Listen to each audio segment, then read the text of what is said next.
Here's something that doesn't make sense. In 1177 BC, the world ended. Not the whole world, just the only world that mattered to people back then, the Bronze Age. The first time humans built something we'd recognize as civilization. Cities with stone walls, palaces with running water, ships that crossed the sea carrying olive oil and copper and wine, a network of trade that stretched from Greece to Egypt to Mesopotamia, kings who wrote letters to each other, scribes who kept records, artists who painted frescoes. And then it all stopped, not slowly, not gradually, fast. 40 cities destroyed in 50 years, some burned, some abandoned, some just empty. The great powers collapsed. The Hittite Empire vanished completely. Mycenaean Greece went dark. The Egyptian Empire barely survived. Cities along the coast of what's now Turkey and Syria and Lebanon were wiped out. Trade networks that had worked for centuries broke apart. Writing disappeared in some places. People forgot how to read. The population dropped by maybe 75% in some regions. Archaeologists call it the Bronze Age collapse. The name makes it sound academic, distant. But here's what it really was. Imagine if every major city in North America and Europe just stopped working. All at once. Governments gone. Trade stopped. No more books being written. No more art being made. Most people dead or scattered.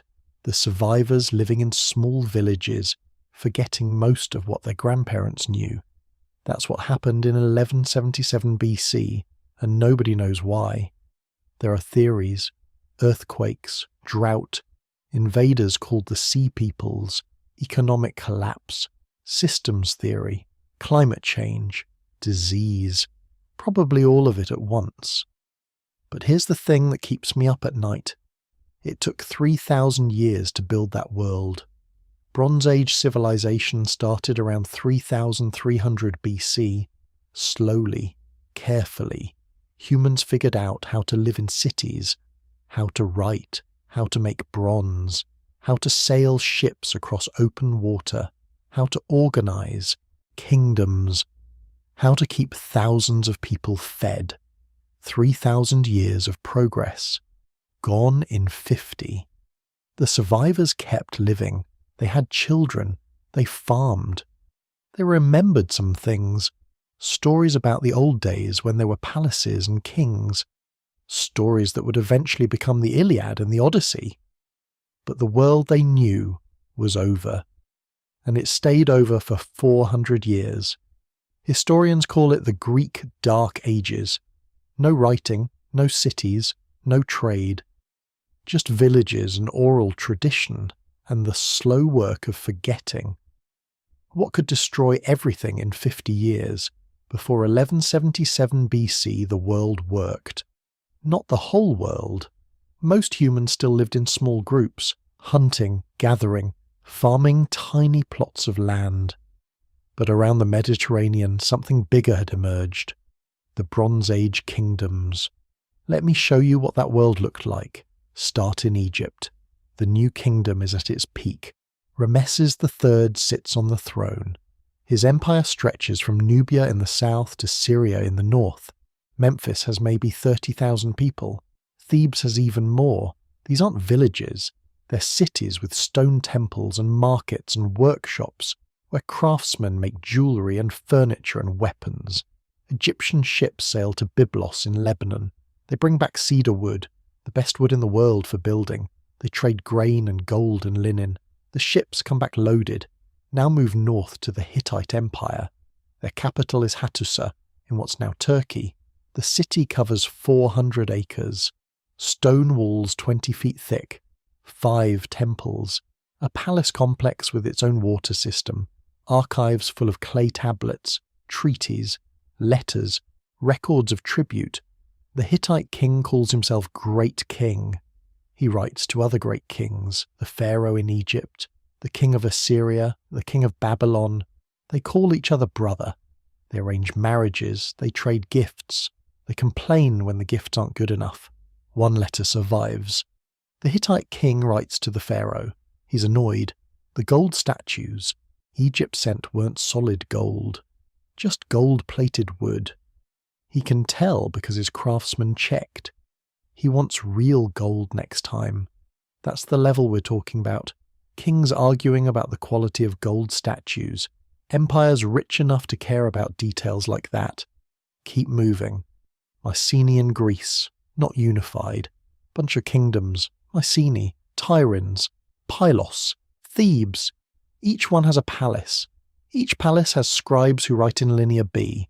They track everything. How much grain in storage? How many sheep? How much bronze? Who owes what to whom? The palaces control the economy. Craftsmen work for the palace. They make weapons and pottery and textiles. The palace redistributes goods.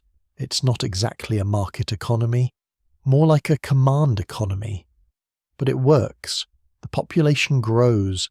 The palaces get bigger. And the trade. That's what really matters. Ships cross the Mediterranean constantly. They carry copper from Cyprus, tin from Afghanistan, amber from the Baltic, ivory from Africa, wine from Greece, olive oil from Crete, purple dye from Tyre. One shipwreck tells the whole story. Found off the coast of Turkey, the Uluburun wreck. It sank around 1300 BC. About 80 years before the collapse. The cargo is incredible. 10 tons of copper, 1 ton of tin, enough to make 11 tons of bronze, glass ingots, ebony logs, ivory tusks, ostrich eggs, jewellery, weapons, pottery from 7 different places. This was one ship, one voyage, and it was carrying the wealth of nations. The ship probably started in the eastern Mediterranean, maybe Tyre or Sidon. It picked up cargo at different ports. Copper from Cyprus, tin from somewhere in the east. It was heading west, maybe to Greece, maybe to Italy. It never made it. Storm, pirates, rocks, something. The ship went down with everything. But here's what matters. This was normal. Ships like this crossed the sea all the time. The trade network was vast, complex, reliable. Cities depended on it. You can't make bronze without copper and tin. You can't get both in the same place. Copper comes from Cyprus. Tin comes from Afghanistan or maybe Spain or Britain. You need both, which means you need trade. The palaces needed bronze for tools, for weapons, for prestige items. Bronze was the steel of the ancient world. You couldn't run an empire without it. So the trade kept going. Ships sailing, merchants travelling, goods moving from one end of the Mediterranean to the other. And it wasn't just goods. Ideas moved too. Writing systems, artistic styles, religious concepts, technologies.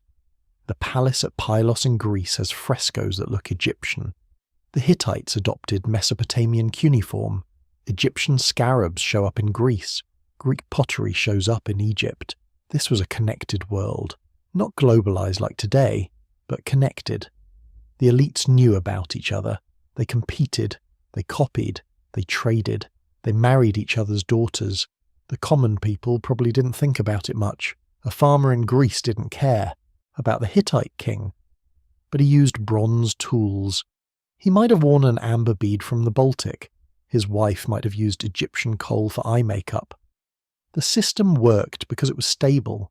The same kingdoms had existed for centuries. Egypt had been around for 2,000 years. The Hittites for 500 years. Mycenaean Greece for 400 years. People expected it to continue. Why wouldn't it? Their grandparents had lived in this world. Their great-grandparents. The palaces seemed permanent. The trade routes seemed secure. The kings seemed powerful. Nobody saw it coming. There were small signs. Maybe. Looking back, we can see things that might have been warnings, but people at the time probably didn't notice. Some letters mention grain shortages. The Hittite king writes to the king of Ugarit. He needs grain. Urgently. Ugarit sends ships full of grain to Hattusa. Other letters mention raiders, ships attacking coastal cities. The king of Alatia writes to the king of Ugarit. He warns about enemy ships, 7 of them. They've been raiding, burning cities. But these seem like normal problems. Empires always need grain. Pirates always exist. Nothing to panic about. The palaces keep building. Mycenae expands its walls. The Hittites build new temples. Egypt fights wars in Syria and wins. Everything seems fine. Around 1200 BC, Rameses III defeats invaders. He calls them the Sea Peoples. He has the battle carved on temple walls. It looks like a great victory. Egypt stands strong. The pharaoh protects his people, but something is different. The inscriptions mention something strange. The invaders came with their families, their possessions. They weren't just raiders. They were refugees, looking for new land. Why? Where did they come from? What were they running from? Nobody wrote it down. Or if they did, those records didn't survive. Within a generation, everything falls apart. The Hittite Empire vanishes, not defeated in battle, just gone. The capital abandoned. The archives stop. No more letters, no more treaties. Silence. Mycenaean Greece collapses. The palaces burn. Pylos destroyed. Mycenae survives but shrinks. Tyrins abandoned. The Linear B tablets stop. Writing disappears. For 400 years nobody in Greece knows how to write. Ugarit destroyed. Completely. The city burns so hot that mud bricks turn to slag. Nobody rebuilds. The site stays empty. 40 cities along the eastern Mediterranean coast. Gone. Some burned. Some abandoned. Some show signs of earthquake damage, but all of them empty. The trade network breaks. Ships stop sailing. Or maybe there aren't enough ships. Or maybe the ports are destroyed. Either way, the copper from Cyprus stops reaching Greece. The tin from the east stops moving. Bronze production drops. Some places go back to using stone tools. Egypt survives. Barely. Rameses III keeps the kingdom together. But Egypt never fully recovers. The empire shrinks. The wealth declines. Later pharaohs are weaker. The new kingdom ends within a century.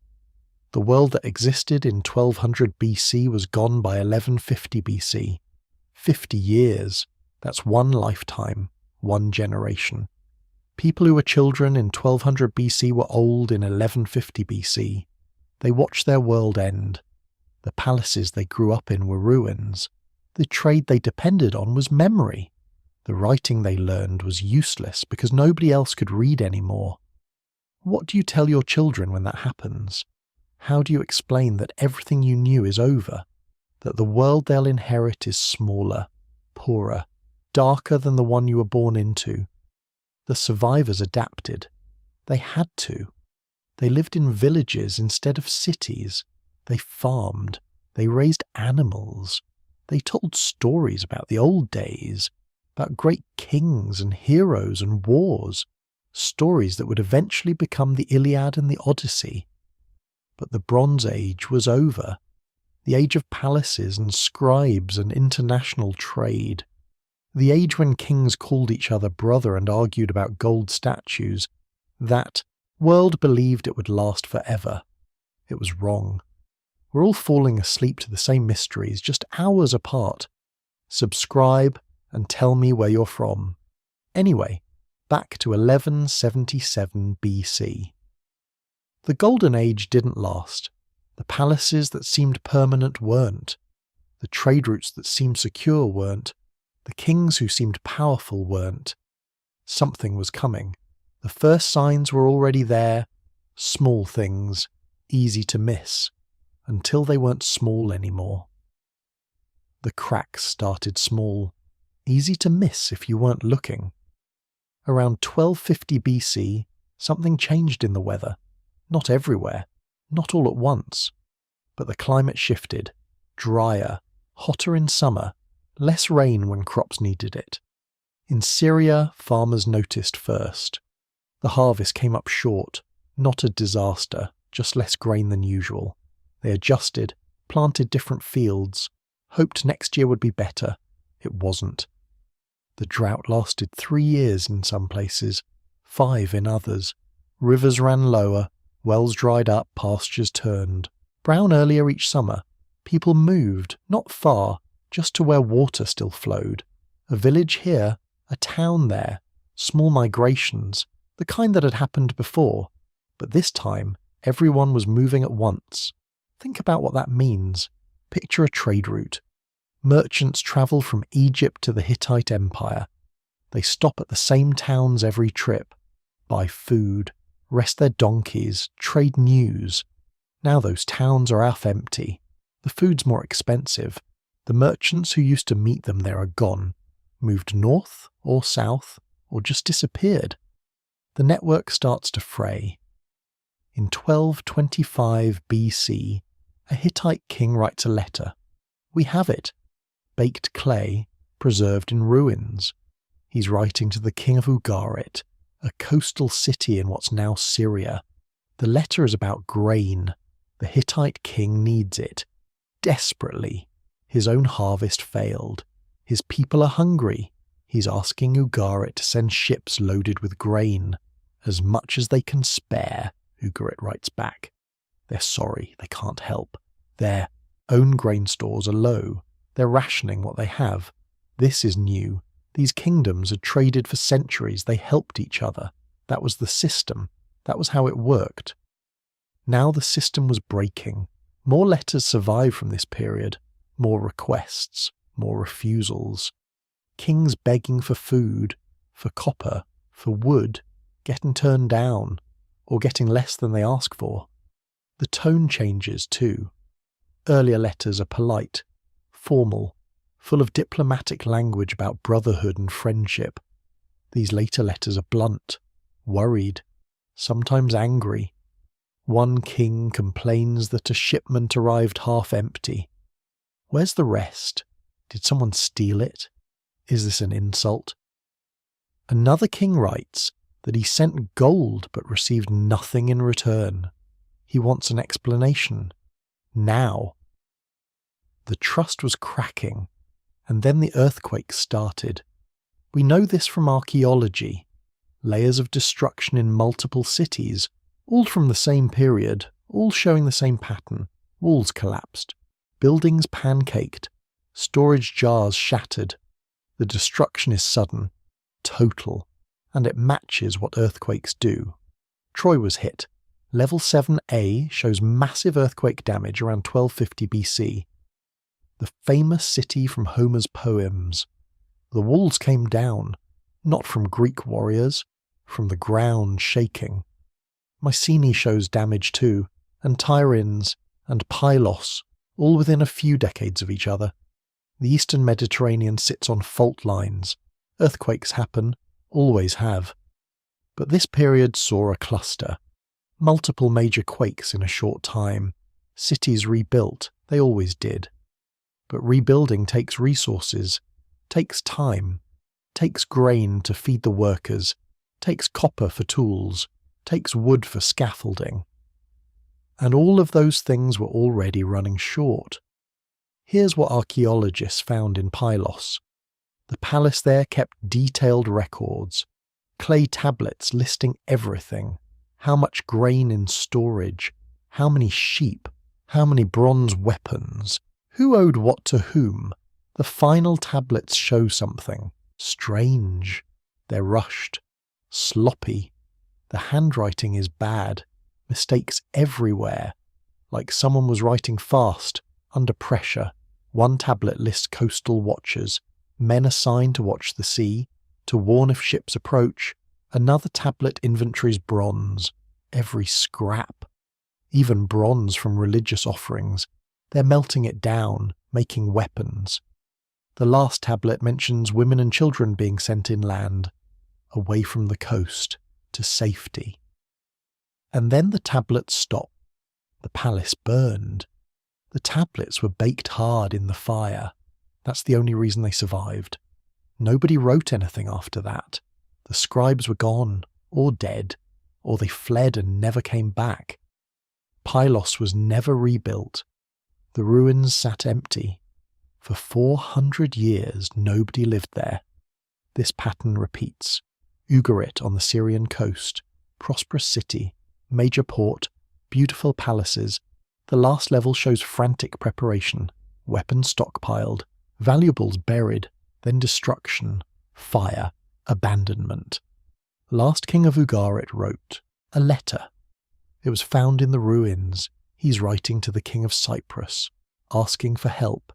Enemy ships have been sighted. His own army is gone, fighting somewhere else. His ships are gone too, scattered. He's defenceless. The city is exposed. The letter was never sent. It was still in the palace when the palace burned. What happened to the king? Nobody knows. His name disappears from history.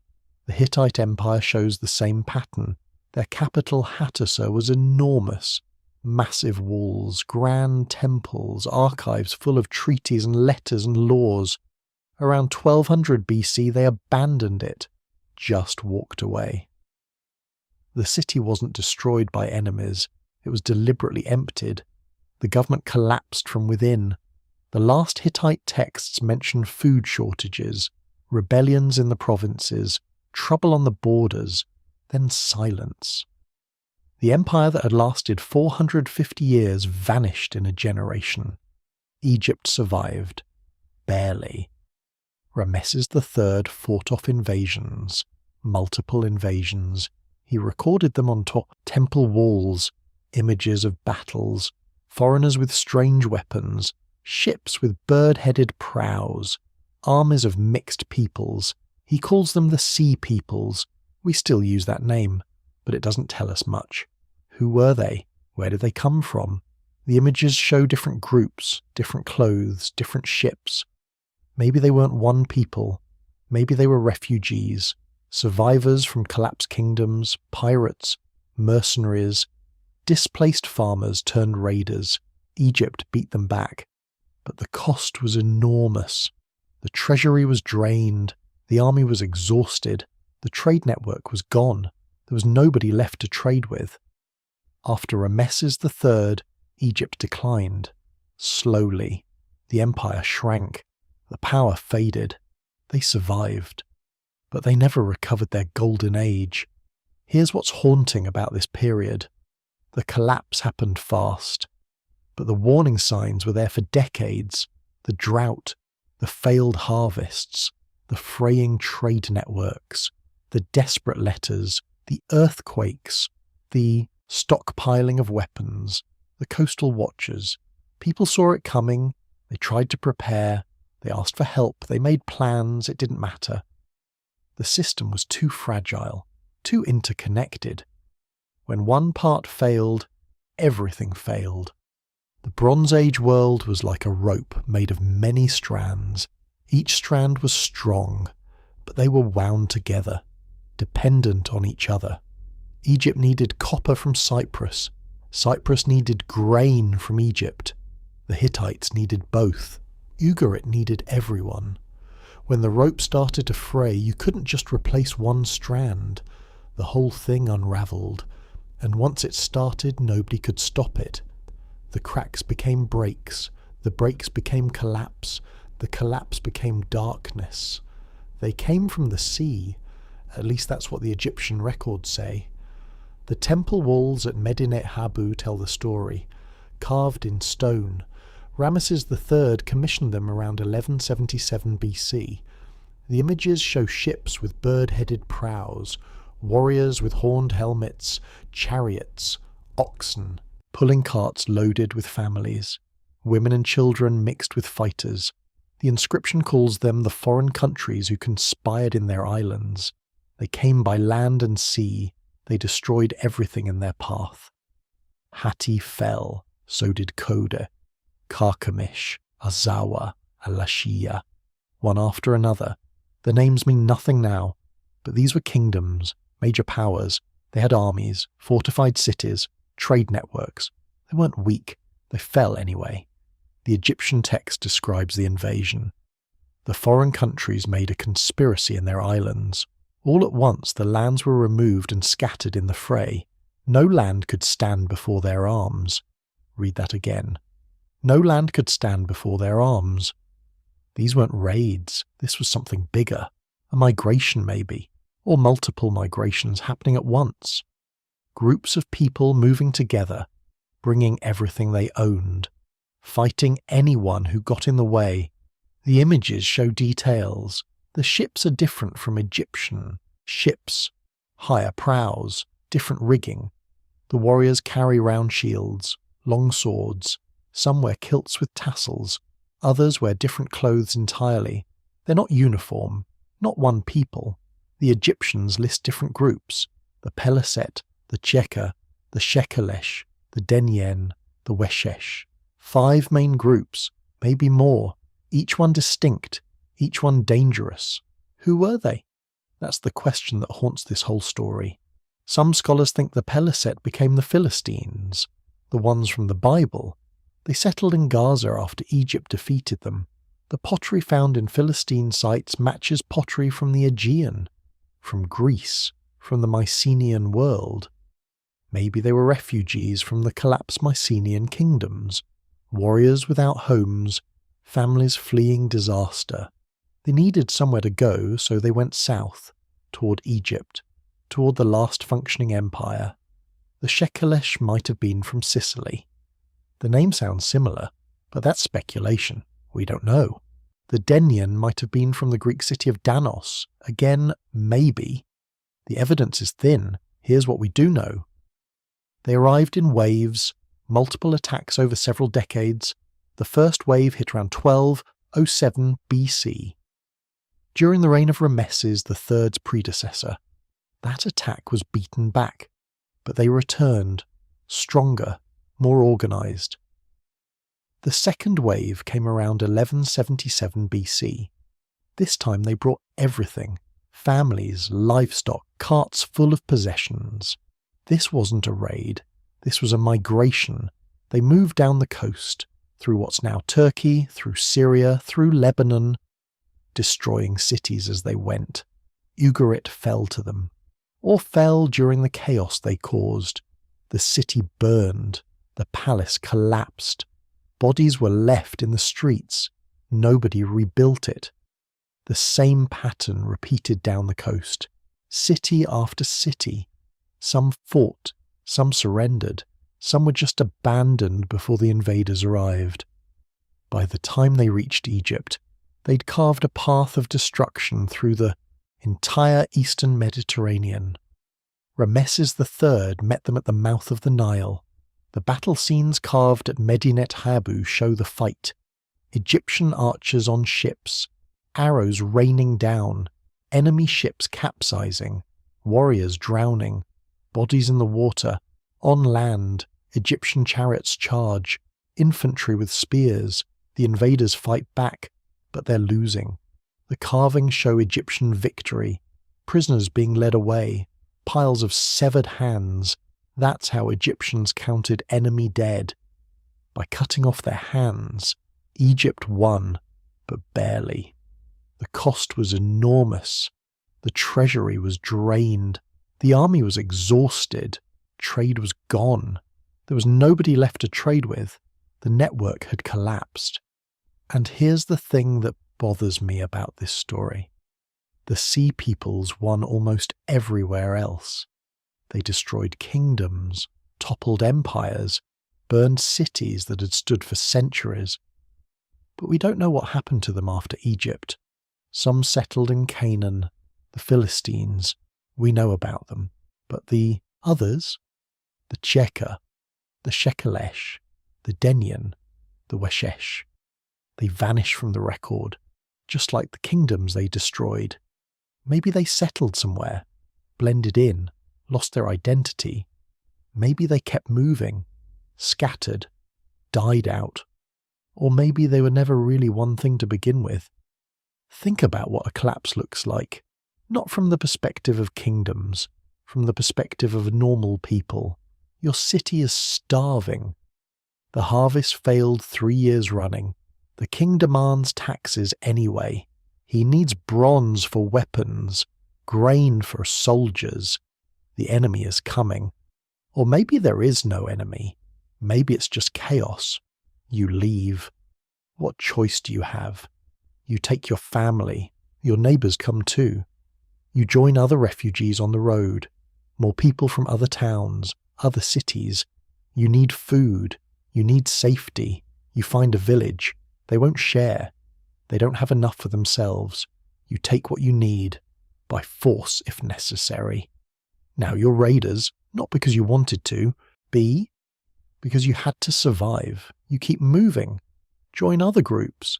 Some are warriors, mercenaries who lost their employers. Some are farmers. Some are craftsmen. You're all mixed together now. Different languages, different clothes, different weapons, but you're moving in the same direction. Towards somewhere that still has food, still has order, still has walls that might protect you. That's what the Sea Peoples might have been. Not an army, not an invasion force. A mass movement of desperate people, created by the collapse, making the collapse worse. The Egyptian texts call them invaders, enemies, foreigners. But maybe they were victims too. Refugees from the disaster that was swallowing the Bronze Age world. The evidence fits, the mixed equipment, the families travelling with warriors, the different groups working together, the desperation. They weren't trying to conquer Egypt, they were trying to survive. Egypt just happened to be in the way, and Egypt was the only kingdom strong enough to stop them. But stopping them didn't fix anything. The damage was done. The trade network was destroyed. The other kingdoms were gone. Egypt stood alone, isolated, surrounded by ruins. The Sea Peoples were the final blow, but they weren't the cause. The cause was deeper. The drought, the earthquakes, the failing harvests, the breaking trade routes, the accumulating stress on a system that couldn't bend. The Sea Peoples were the symptom, the visible part of a collapse that had already started. Here's what haunts me. We name them, we study them, we carve them into our theories about what happened, but we don't really know who they were. The Egyptians didn't know either. They just knew people were coming. Dangerous people, desperate people, people who had nothing left to lose. The images at Medinet Habu show them clearly. You can see their faces, their clothes, their weapons, their ships. They're right there, preserved in stone, but we still can't tell you where they came from, where they went, what they called themselves, what stories they told about why they were moving, what they'd lost, what they hoped to find. They're ghosts, visible but unknowable, the face of catastrophe, the human cost of collapse. And maybe that's fitting. Because the Bronze Age collapse wasn't really about kingdoms and empires and trade networks, not at the human level. It was about millions of people whose lives were destroyed, who lost everything, who wandered, who fought, who died, who survived and tried to rebuild in the ruins. The Sea Peoples were some of those people, the ones who made it into Egyptian records, the ones who got carved into stone, the ones we remember. But they were just a fraction. Most of the displaced, most of the refugees, most of the victims, they left no trace, no records, no carvings, no names. They just disappeared into the darkness that followed, into the 400 years when writing stopped, when cities emptied, when the population crashed, when the survivors forgot most of what their grandparents knew.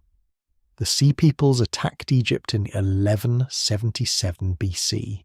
Egypt survived. Barely.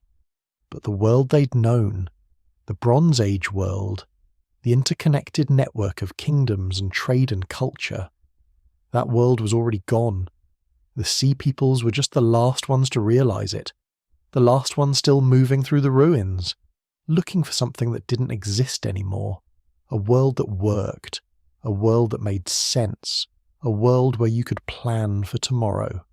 That world had ended, and nobody was coming to rebuild it. The fall happened fast, faster than anyone expected, faster than made sense. Start with Mycenae, The great fortress city in Greece, massive walls. Stone blocks so big that later Greeks thought giants must have built them. The palace sits on top of a hill. You can see for miles in every direction. Perfect defensive position. Around 1190 BC, it burns. Not from accident, not from lightning, from attack. The destruction layer shows it clearly. Ash, collapsed walls, smashed pottery, bodies left where they fell. But here's the strange part. The city had warning. They knew something was coming. The archaeological evidence shows frantic preparation in the years before the fire. They built new fortifications, strengthened the walls, dug a secret passage to a water source outside the city in case of siege. They saw it coming. They prepared. It didn't matter. Mycenae fell anyway, and it wasn't rebuilt. Not properly. Some people came back, lived in the ruins for a while, but the palace stayed empty. The great hall stayed silent. The throne room stayed cold. The same pattern repeats across Greece. Tiryns burns around the same time.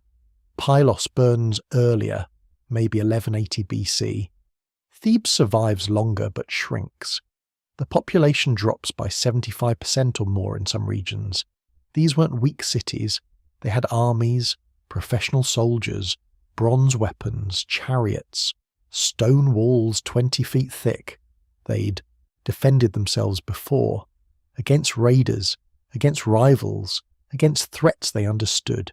This was different. This was overwhelming. Or maybe it wasn't even an attack. Maybe people just left, move east. The Hittite Empire controlled most of what's now Turkey. Their capital, Hattusa, was one of the great cities of the age. We talked about it earlier. The temples, the palaces, the massive walls. Around 1180 BC, the city empties. Not burns, empties. The archaeological records show something weird. The city wasn't sacked. There's no destruction layer, no bodies, no signs of battle. People just stopped living there. They took what they could carry, left everything else, and walked away. The great temple stood empty. The palaces echoed. The archives full of clay tablets sat undisturbed. For a while. Then squatters moved in. People who didn't know what the buildings were for, didn't know how to read the tablets. They lived in the ruins for a generation or two, built crude shelters. Against the old walls, eventually they left too. By 1150 BC, Hattusa was abandoned, completely. The Hittite Empire, which had rivaled Egypt for power, just ceased to exist. No successor state, no remnant kingdom, nothing. The king disappeared, the army vanished, the bureaucracy dissolved. Centuries of records and treaties and royal correspondence became meaningless scratches on clay. Down the coast, city after city follows the same pattern. Ugarit burns completely. We mentioned that before, but the details matter. The destruction was total. Every major building collapsed. The palace, the temples, the houses of the rich merchants. Even the city walls fell. Excavations found bodies in the streets. Skeletons still wearing jewellery. Gold earrings, silver bracelets. Nobody looted them. Nobody came back to bury the dead properly. The city just died, and stayed dead. Alalakh, another major city in Syria, burns around the same time, so does Hamath, and Qatna, and Hazor. The list goes on. 40 cities destroyed in 50 years. Maybe more. Those are just the ones archaeologists have excavated. Think about what that means. These cities were spread across hundreds of miles. Different kingdoms, different rulers, different armies, but they all fell within a few decades of each other, all around 1200 BC, all in the same way: fire, destruction, abandonment. Something was moving through the region, destroying everything in its path. Or maybe not something. Maybe the destruction was coming from inside.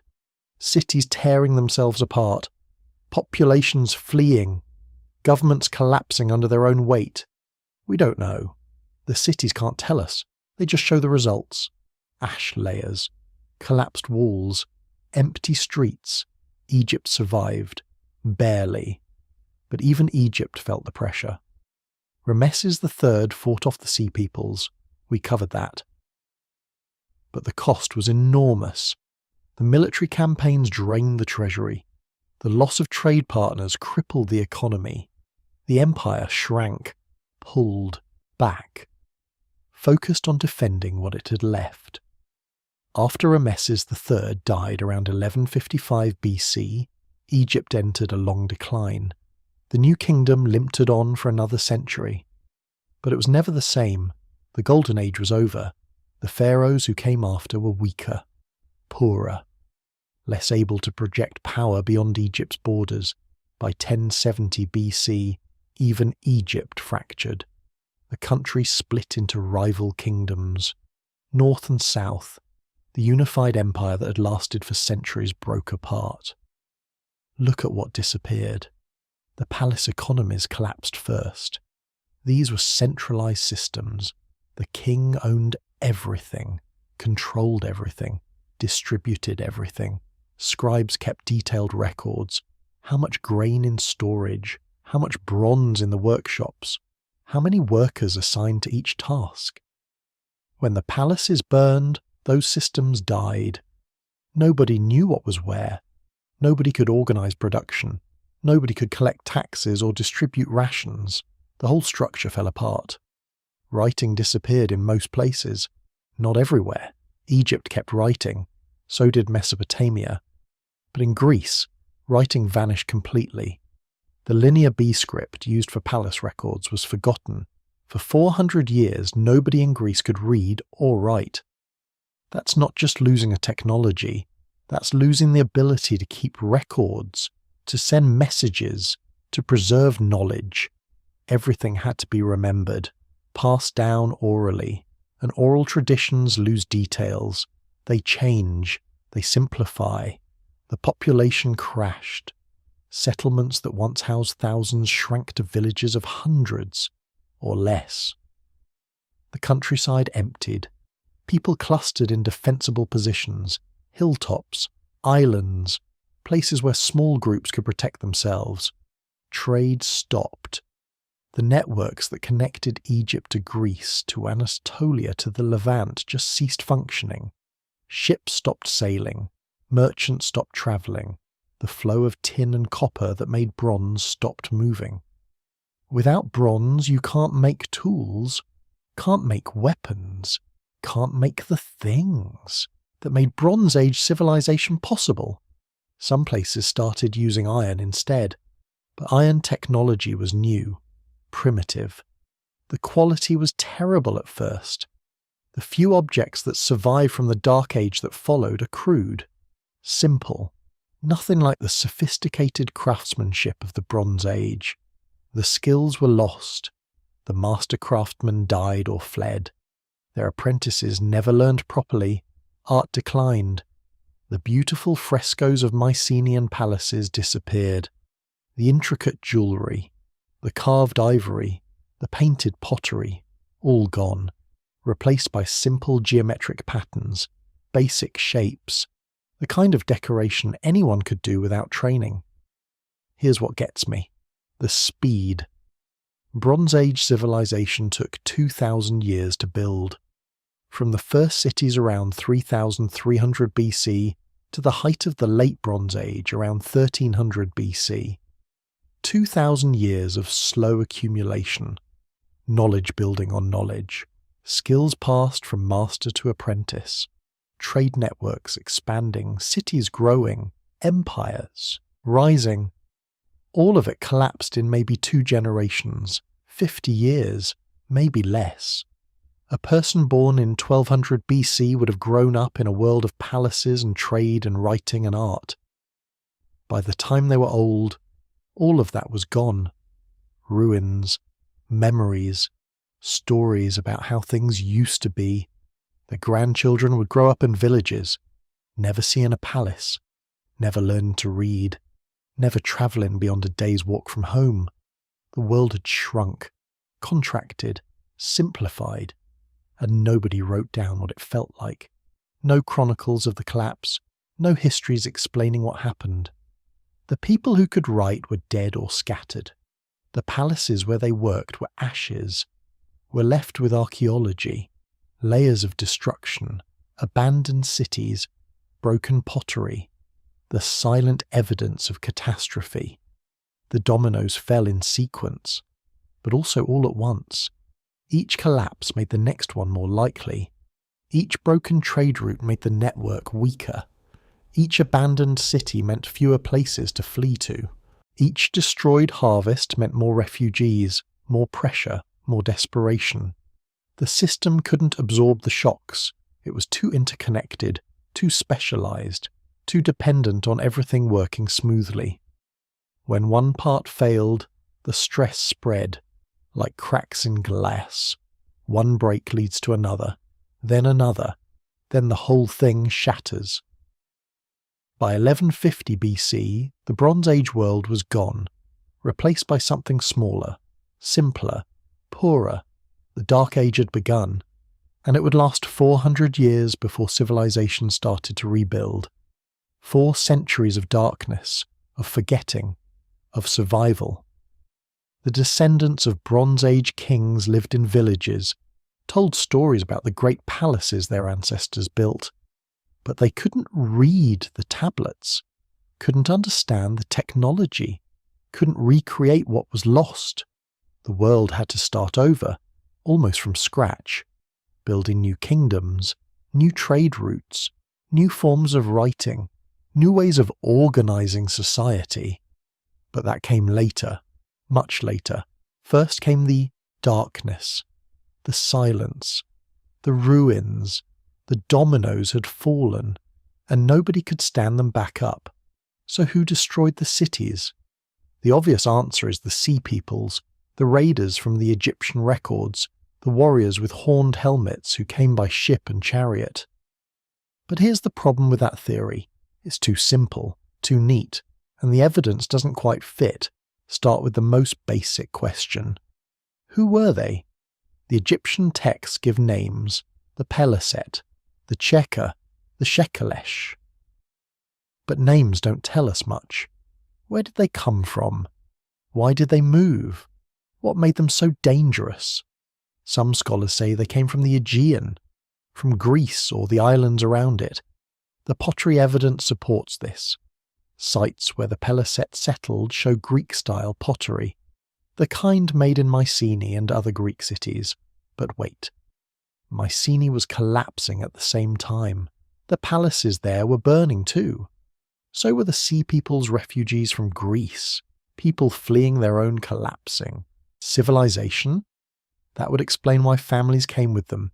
Women, children, oxen carts loaded with belongings. You don't bring your family on a raid. You bring them when you're looking for a new home. Other scholars point to Anatolia, the western coast of what's now Turkey. There were kingdoms there, small ones. They show up in Hittite records, Arzawa, Luka.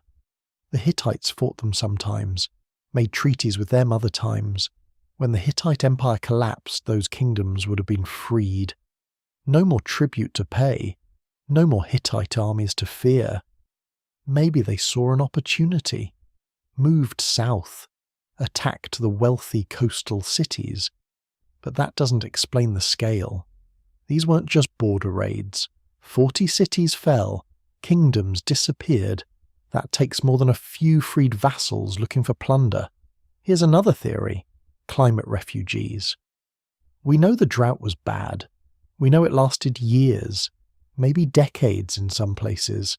People had to move, had to find water, find food, find land that still produced crops. When you're desperate, you fight. You take what you need. If that means attacking a city, you attack. If that means destroying what you can't carry, you destroy it. The problem is coordination. How did all these different groups move together? The Egyptian records show multiple peoples, different names, different origins probably. But they attacked at the same time, moved in the same direction, destroyed the same targets. That suggests organization, leadership, Some kind of alliance or confederation. But we have no evidence for that. No records of Sea People's kingdoms, no treaties, no diplomatic correspondence. They appear in Egyptian records as invaders, then they disappear. Some settled in Gaza, became the Philistines. But most just vanish from history. Where did they go? Did they scatter? Die? Assimilate into other populations? We don't know. And here's what really troubles the raider theory. The timeline doesn't work, not completely. Ugarit burned around 1190 BC. The texts from the city show panic in the final years, letters begging for help, warnings about ships approaching, then destruction. Total, complete. But other cities fell earlier, or later. The destruction wasn't simultaneous. It spread over 50 years, maybe 70. That's a long time for a single invasion force to stay active. A long time for raiders to keep moving, keep attacking, keep winning. Raiders want loot. They hit a city, take what they can carry, move on. They don't usually burn everything, don't destroy what could be useful, don't kill everyone when slaves are valuable. The Bronze Age collapse shows different patterns. Some cities burned, others were abandoned without signs of violence. Others show evidence of internal collapse, civil war maybe, or revolution. The palace class overthrown, the records destroyed deliberately.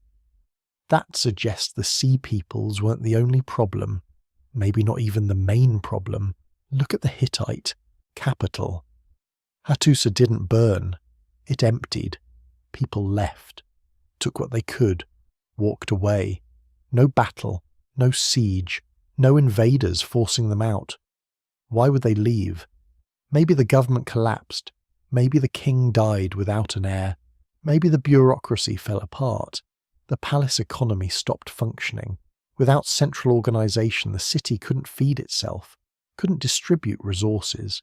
People had to leave, find somewhere else to survive. The Sea Peoples might have attacked some cities. Probably did. The Egyptian evidence is clear about that. But they didn't destroy the whole system. They couldn't have. The system was already failing. Think about it differently. Imagine modern supply chains. Everything connected. Food from one region, fuel from another, electronics from a third. Now imagine one major disruption. A war, a pandemic, a financial crash. The system adapts, usually. But if disruptions keep coming, if they hit multiple points at once, the whole network can collapse. Not because any single disruption was fatal, because the cumulative stress was too much. That might be what happened in 1177 BC. The drought stressed the agricultural base. Trade routes broke down, refugees moved, government struggled, raiders saw weakness and attacked. Each problem made the others worse. The Sea Peoples were part of it, but only part. They were a symptom as much as a cause. Some scholars go further. They say the Sea Peoples were invented.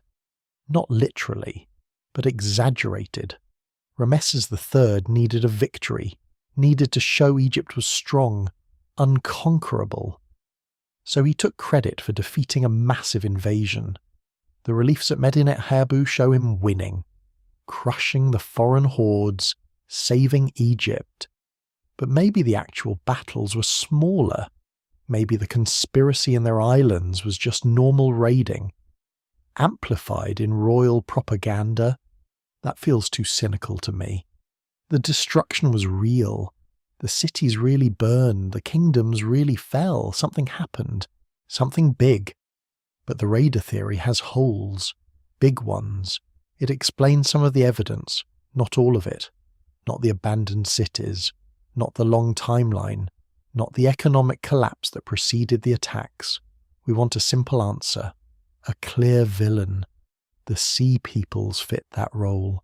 Mysterious invaders from across the sea, destroying civilization. It's dramatic, it's compelling, it's probably wrong, or at least incomplete. The truth seems messier. Multiple causes, different problems in different places. Some cities fell to raiders, others to drought, others to internal collapse, others to some combination we can't untangle anymore. The sea peoples were real. They attacked. They destroyed. But they didn't cause the collapse alone. They couldn't have. They were the final push, the last straw, the thing that broke a system already cracking under too much pressure. And maybe that's scarier than simple invasion.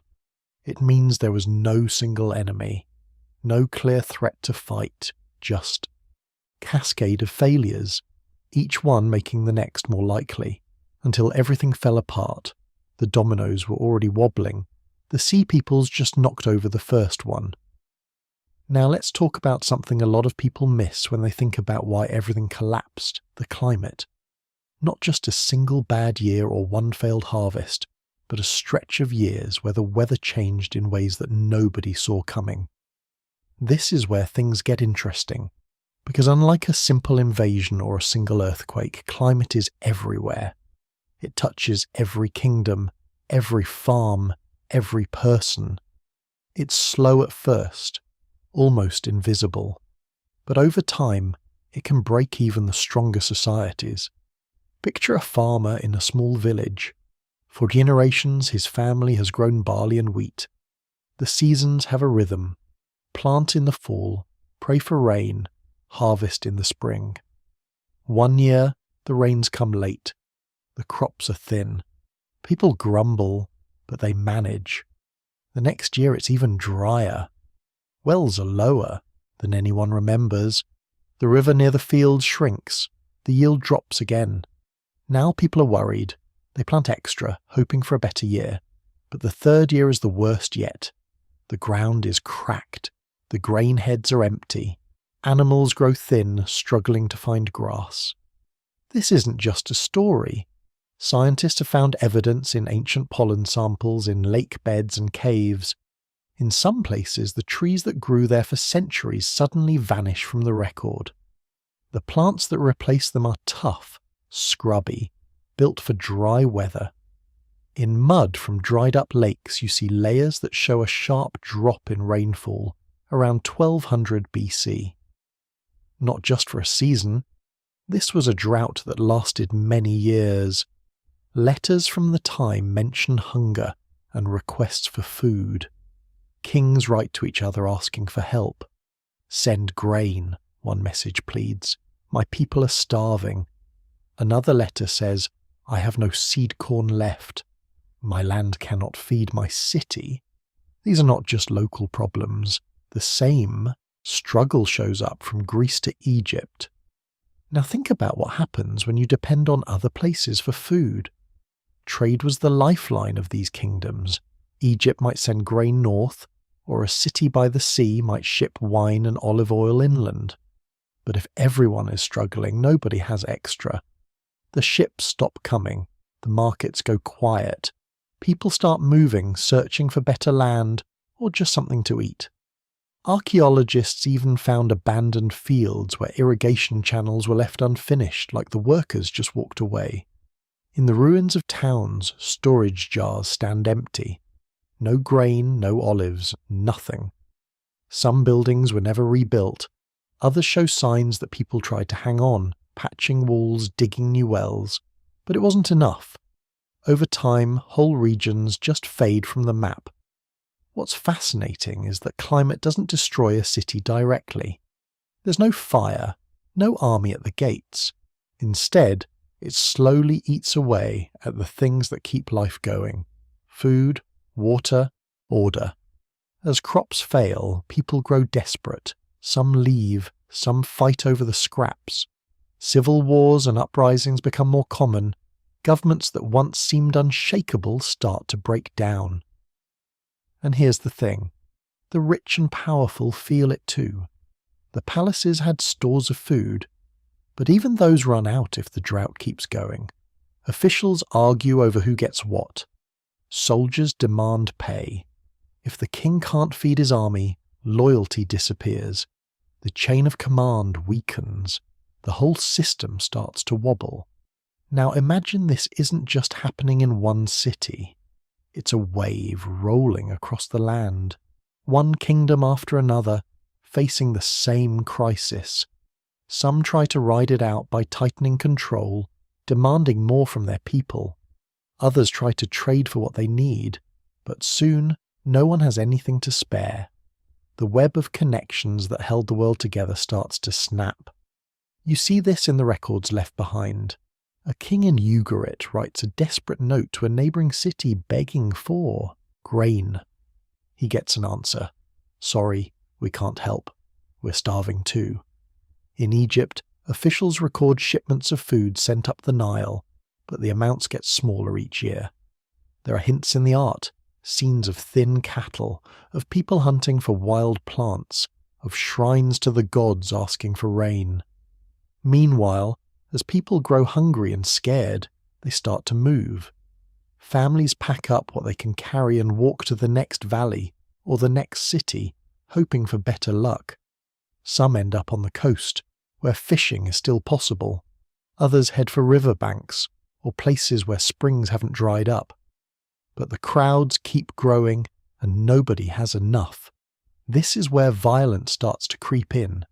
When resources run low, people fight over what's left. Old rivalries flare up.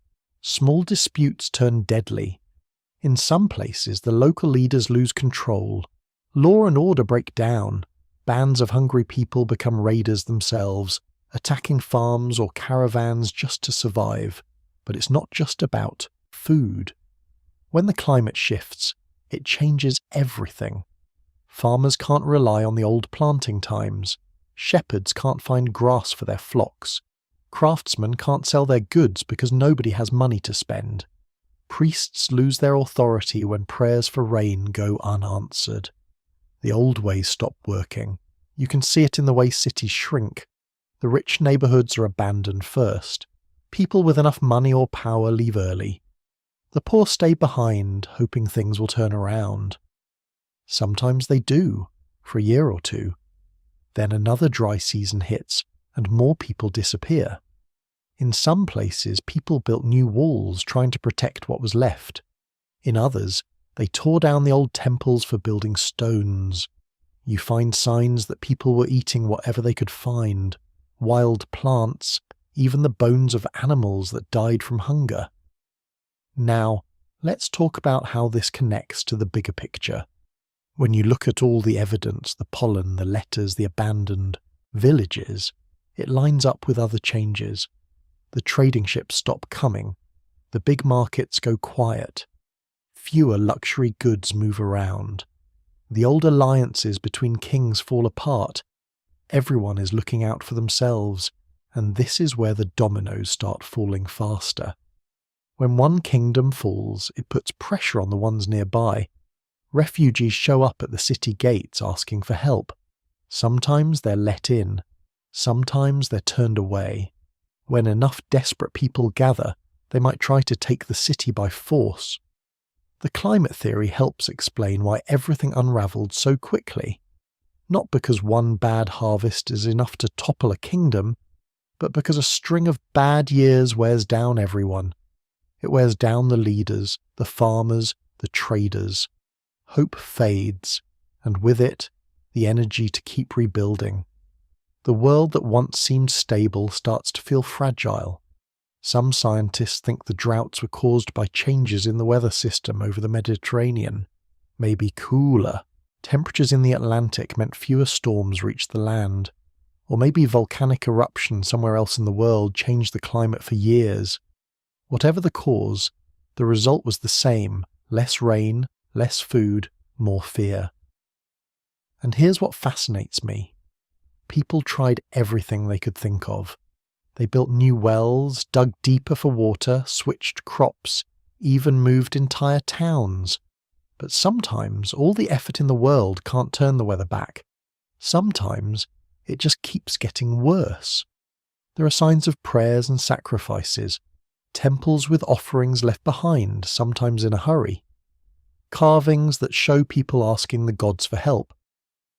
But the rain didn't come. The rivers kept shrinking. As the climate crisis dragged on, it created cracks in everything. The palaces lost their grip. The old families who'd ruled for generations disappeared. Records stopped being kept. Writing faded away in some places as fewer people could afford to learn or teach it. Art turned simpler, rougher, almost childlike. People focused on survival, not beauty. What's left in the dirt tells the story. In one town you find layers of ash from a fire, but no sign of battle. The place just burned and was never rebuilt. In another, the houses get smaller each year, until they're little more than huts. Sometimes you find graves with no markers, hastily dug, with few goods inside. And it's not just one culture or one language. The same pattern appears from Greece to Canaan to the Nile. Cities shrink, rural areas empty out, and the population drops. Some people survive by joining new groups, blending in, or moving far away. Others vanish from the record. The climate didn't care about borders or kings. It hit everyone. That's what makes it so powerful and so hard to fight. You can't bribe a drought. You can't build a wall against less rain. You can only hold on as long as you can and hope for better years ahead. Some places did recover, but it took a long time. Generations passed before new kingdoms rose. By then, the old world was gone. The records, the languages, the stories, many were lost forever. People remembered only pieces, handed down in legends and myths. Here's something to think about. When we look back, it's easy to see the collapse as sudden. But for the people living through it, it was probably a slow grind. Every year, a little worse. Every spring, less hope. The world changing bit by bit, until one day it was unrecognizable. And maybe that's why climate is such a scary cause. It's not dramatic, not flashy, no single villain to blame, just a slow, relentless pressure that wears down even the strongest. But climate isn't fate. People made choices. Some adapted, some moved, some fought. The story of this collapse is also a story of survival, of people figuring out new ways to live, even as everything they knew slipped away. If you stand on the ruins today, you can almost feel it. The silence, the emptiness, the sense of lives interrupted. It wasn't just the buildings that fell.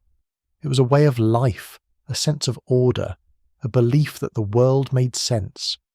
And yet, out of that darkness, something new eventually grew. The survivors built new cities. New cultures appeared, using what little they remembered. The world didn't end. It changed. So when you hear about ancient droughts and failed harvests, remember, those numbers, those layers as mud, those empty jars, they're the traces of real people. People who hoped for rain, planted seeds, and watched the sky, just like we do now. And as the climate theory shows, sometimes it's not the big disasters that break a world. Sometimes it's the quiet ones, the missing rain, the empty fields, the river that never comes back. And that brings us to another piece of the puzzle. The land itself wasn't just drying out, it was shaking. What about earthquakes? Let's look at that next. Let's get into the earthquake theory. It sounds dramatic, right? The land shaking, walls falling, people running in the night, and it really happened. This isn't just a story told by old poets. There's real evidence in the ground. Cracked foundations, toppled stones, cities that ended not in fire but in rubble. So why do earthquakes matter here? Well, this part of the world is famous for them. Greece, Turkey, and the lands around them sit on a jigsaw puzzle of moving plates. Even today the region shakes every few years. Back then the cities were built on stone, with heavy walls and columns. Great for keeping out enemies. Not so great when the ground starts moving. Let's picture a city. Maybe Ugarit. Maybe Mycenaean. Maybe some place whose name is lost. It's a normal day. People working, trading, praying in the temple. Suddenly the ground lurches, not a gentle shake, a hard rolling motion. Pots smash, walls tremble, Roofs crack. People run outside shouting for family. Some buildings collapse completely, others are left standing but with deep cracks running through them. When the dust settles, the city is in shock. Some people are dead, trapped under stones, others are hurt. The streets are full of rubble. The temple has lost half its roof. The palace gate leans at a strange angle. There's no fire, no enemy at the gate, just the silent, heavy damage left by nature. Now, you might ask, how do we know this really happened? Archaeologists have found layers in the dirt where buildings collapsed but didn't burn. The stones are broken, not scorched. The pattern matches known earthquake sites in other parts of the world. In some places you see entire rows of houses knocked sideways. In others, huge stone blocks from city walls lie tumbled in neat lines like a child's building blocks after a rough shake. Let's talk about timing. Some of the cities that fell during those years show signs of earthquake damage right around the same time as the big collapse. For example, at Tiryns in Greece, the lower walls and floors cracked in a way that matches earthquake destruction. At Mycenae, pieces of the palace fell in, not from fire or attack, but from the earth moving beneath them. Then there's Ugarit, up on the coast. The city was destroyed quickly, and while there's evidence of fire there, some of the buildings fell in a way that looks like the ground moved first. Some scientists believe an earthquake hit, knocking down walls, and then raiders or looters came in afterward and set fires in the ruins, so the disasters stacked on each other. Earthquake, then invasion. Or earthquake, then panic, then everything falls apart. You might wonder if one earthquake could destroy a city, or if it would take more. Here's the truth. Sometimes one big quake is enough, especially when buildings are made of stone and mud brick. But often, it's not just one. In a bad year you might get a strong quake, then aftershocks for weeks or even months. Each one shakes already damaged walls. Even small, tremors can bring down buildings that are cracked and weakened. And what about tsunamis? That's another part of the earthquake story. If a big quake happens under the sea, it can send a massive wall of water toward the coast. There's evidence that one of these hit the coast of the eastern Mediterranean during this period. In places like Miletus and the coast near Cyprus, muddy layers mixed with seashells show up in the ruins around 1200 BC. These aren't natural floods. They look more like a sudden, violent rush of water. Exactly what you'd expect from a tsunami. Now imagine living through this. You survive the quake, but your house is gone. The granary is buried. The temple is cracked, maybe even collapsed. The well might be filled with debris. Roads are blocked. Some people leave at once, looking for safer ground. Others stay, trying to dig out food and belongings. But then, a few days later, the aftershocks start. More walls fall. People lose hope. It's not just the physical damage. Quakes break the structure of daily life. The city government might fall apart. Priests are busy dealing with the dead or injured. Markets close. People stop working and start worrying. Fear spreads. Who will rebuild? Who will lead? In some places, no one does. The city just slowly empties out. And here's another detail. Some cities that fell during this time show signs of being rebuilt, but only in a rough, simple way.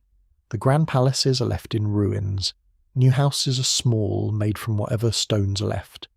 Sometimes whole neighbourhoods are abandoned, and people cluster in just a few streets, using the old walls for shelter. It looks like people tried to hold on, but didn't have the resources or the will to restore things to how they were. Now, why would earthquakes happen more during this period? Some scientists think there may have been a cluster of big quakes, almost a chain reaction, along the fault lines that run through the region. If one fault slips, it can put pressure on another, causing more shaking a few years later. And when you combine this with drought, hunger, and the fear of attack, it's a recipe for disaster. People are already on edge. One quake can tip a stressed city into chaos. Let's look at the numbers. Today, strong earthquakes hit the region every few decades. Some are big enough to destroy whole towns. In the ancient world, without modern building codes, the same size quake would be much deadlier. Imagine a city with walls 20 feet high, but no steel or concrete, just mud, brick and stone stacked by hand. When the ground shakes, those walls can turn to rubble in seconds. There's also evidence that the frequency of earthquakes might have gone up for a few centuries. Some scientists looked at ancient records and found a cluster of big quakes between 1300 and 1000 BC. That lines up with the timeline of the collapse. Not proof, but a strong clue. But let's not get carried away. Earthquakes alone can't explain the whole collapse. Some cities show fire and battle, not just shaking. Others have signs of slow decline with empty houses and unfinished repairs. And not every city that vanished sits on a known fault line. Some were far from the most dangerous areas. So earthquakes are a piece of the puzzle, not the whole picture. What makes earthquakes so powerful as a theory, though, is how sudden they are. You can prepare for drought or defend against an enemy. But you can't see a quake coming. No warning. No time to run. 1 minute, the world is normal. The next, it's broken.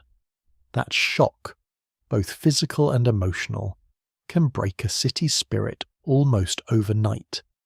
Let's pause for a second and think about what that means. Imagine being a leader.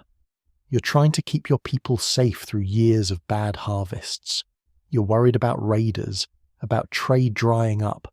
Then, out of nowhere, the ground shakes and half your city falls down. Now you have to find food, shelter, and rebuild, all while people are scared and angry. It's too much for many leaders. Some just gave up.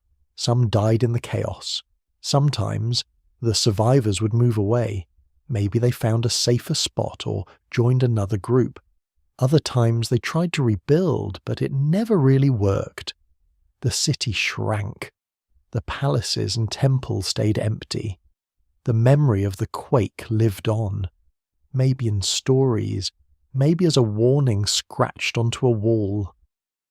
And here's something that fascinates me. When you look at the ruins today, you can sometimes see the moment everything changed. In one layer the stones are neat, the rooms tidy.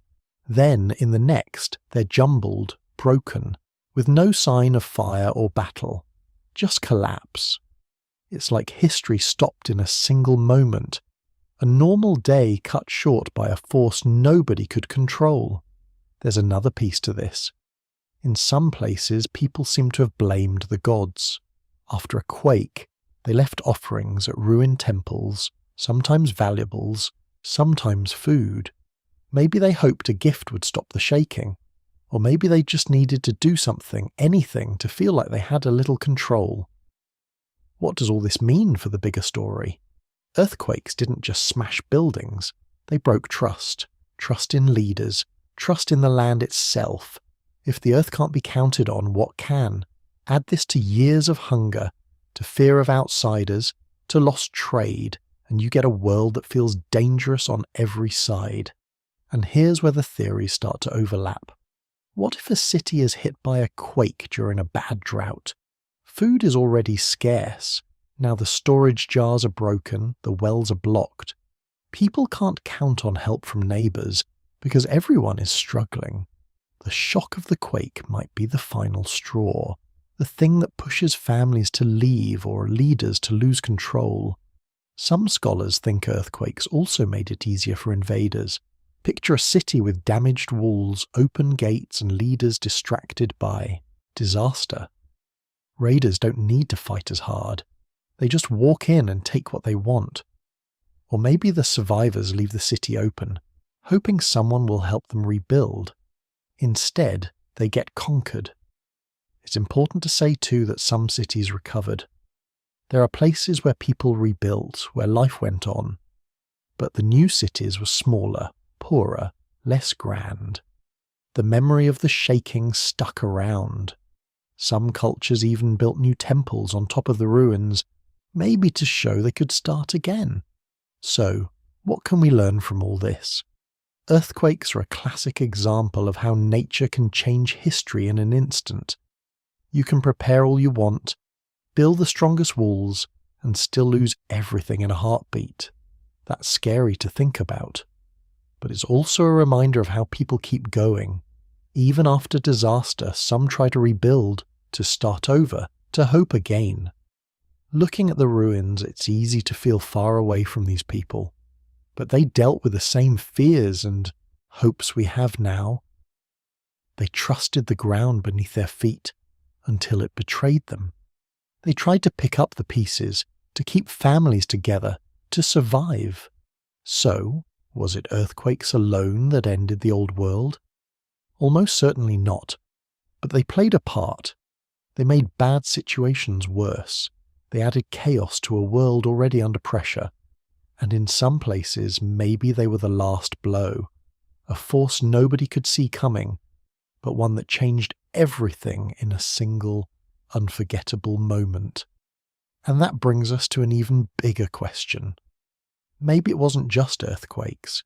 Maybe it wasn't just drought. Maybe it wasn't any single cause at all. Maybe it was everything all at once, piling up until the world cracked under the weight. Let's talk about how all these pieces might fit together. Let's step back for a minute and look at this whole disaster with fresh eyes. We've talked about earthquakes, droughts, invasions, and sudden change. But when you add it all up, something still feels off. None of those things, on their own, can explain why things fell apart so completely, in so many places, almost at the same time. So what if we're looking at this the wrong way? What if the real reason everything collapsed is because the whole system, the way the world worked, just stopped working? This idea is called systems collapse. It's a simple theory, but it changes how you see the past. You probably know the feeling in your own life. One thing goes wrong, you handle it. 2 things go wrong, still okay. 3, maybe 4 things, and suddenly everything you built starts to wobble. Now imagine that, but with entire kingdoms. Here's how it goes. These ancient societies were more connected than you'd think. They traded with each other, relied on each other for food, metal, and even ideas. Egypt sent gold north, Cyprus sent copper south, Greece shipped olive oil and wine east. In return, they got grain, timber, and even new styles of pottery. Worked when things were stable. The system made every kingdom richer, but it also made them dependent. If one part failed, it could set off a domino effect. Picture a row of dominoes on a table. Knock over the first one, and the rest start to fall. That's what happened in the ancient world. A drought in one place meant less grain for everyone. A city destroyed by an earthquake meant one less trading partner. When invaders hit the coast, they cut off shipping lanes. Each problem made the others worse. The system wasn't built to handle so many shocks at once. Let's make it even simpler. Imagine you live in one of these cities. You're a potter, or a farmer, or maybe a merchant. You rely on copper from Cyprus to make bronze. You need grain from the north if your own fields fail. Your family wears linen from Egypt, uses oil pressed in Greece, and eats bread made from wheat brought in by ship. Your world isn't just your city, it's the whole network. Now, one year, copper doesn't arrive. Raiders attack the mines, or maybe the ship never made it. You can't make bronze tools or weapons. Repairs stop. Soldiers can't get new swords.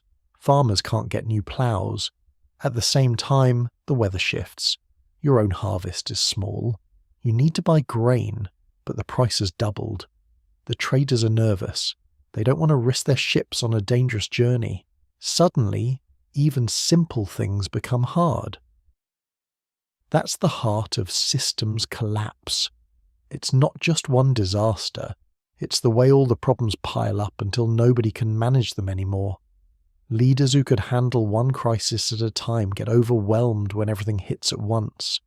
Governments break down, trade stops, people lose faith in their rulers, some move away, others fight for what's left. And here's what makes it so tricky. When you look at the ruins today, you see burned buildings, fallen walls, and abandoned temples. But you can't see the invisible threads that held everything together. The trade deals, the alliances, the promises written on clay tablets or carved in stone. When those threads snapped, the whole world unravelled. Let's go deeper with a real example. Take Cyprus. Back then, Cyprus was the main source of copper in the area. No copper, no bronze, no new weapons or tools. When trouble hit Cyprus, raids, drought, or problems with mining, the supply of copper dried up. Suddenly, kingdoms that depended on bronze for their armies were in trouble.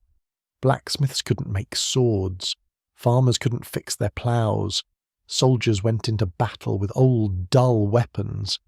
Now, at the same time, the traders who used to carry copper by ship faced other problems. Maybe pirates attacked the coast. Maybe storms got worse and ships sank more often. Maybe the cost of hiring guards for each trip rose so high that merchants gave up. Each time a shipment failed, every city that depended on those goods felt the shock. It wasn't just about metal. It was about trust. Could you count on your neighbours to send help, or grain, or soldiers if you needed them? When the answer turned to no, the system started to fall apart. There's another piece to this puzzle: writing. We think of writing as something for record keeping, laws and stories, but in those days, it was also how kings made deals, set taxes, sent warnings, and planned wars. In the years before everything collapsed, you see fewer and fewer records, fewer letters between kings, fewer lists of shipments. It's like the world went quiet. Maybe the scribes left. Maybe the kings stopped caring. Maybe there was nothing left to record. Some experts call this a loss of complexity. It's a fancy way of saying things became simpler, but not in a good way. The big cities emptied out. The palaces burned or crumbled. The people who stayed behind built smaller houses, used whatever old stones they could find, and grew just enough food to get by. They stopped making the fancy painted pottery.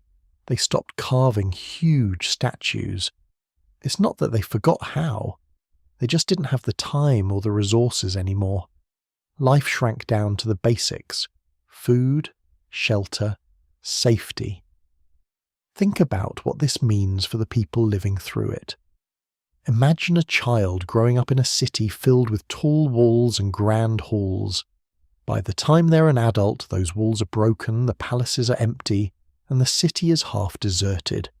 The stories their grandparents told don't match the world they see. The old ways don't work anymore. Maybe they leave, looking for somewhere new to live. Maybe they stay, hoping things will turn around. Either way, the world they knew is gone. It's easy to imagine that collapse is just about violence and destruction. But sometimes, what kills a society is the slow loss of what made it special. The big projects stop. The festivals end. The sense of safety disappears. People start to focus only on survival. That's what systems collapse looks like from the inside. Now let's look at another example: Egypt. Egypt survived the collapse, but just barely. For hundreds of years, Egypt was the most powerful kingdom around. It had food, gold, and armies. But even Egypt depended on the larger system. When its trading partners vanished, Egypt lost supplies of wood, copper, and even horses. Grain shipments stopped. The cost of defending the borders went up. The pharaohs had to spend more money on soldiers and less on temples and art. We have records from Egypt during these years. There are complaints about shortages, letters from officials begging for supplies, priests writing to the pharaoh asking for grain to feed temple workers. In one famous case, workers on a royal tomb went on strike because they hadn't been paid in weeks. The food ran out. The workers sat down and refused to move until someone brought bread. Imagine that. A strike in ancient times because the system had broken down that badly. Here's another detail. In the years after the collapse, Egyptian art and writing changed. The grand style of the old days disappeared. Temples were smaller, simpler. Tombs were left unfinished. Even the way people wrote changed. Shorter messages, less flowery language. It was like the whole culture took a breath and shrank just to survive. So what caused this system's collapse? Was it bad weather? War? Disease? The answer is yes, to all of it.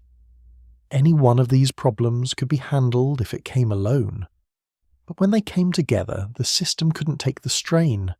A bad harvest meant less food, which meant weaker soldiers, which made it easier for raiders to attack. Raiders destroyed trade routes, which meant less copper, which meant fewer weapons, which made it harder to defend cities. On and on it went, each problem making the others worse. It's like a web. Cut one thread and the rest hold. Cut too many and the whole thing falls apart. Let's talk about another angle. Leadership. When times are good, leaders look strong. They build monuments, throw big festivals, and keep the peace. But in a crisis, their job is much harder. They have to solve problems quickly. They have to keep people calm.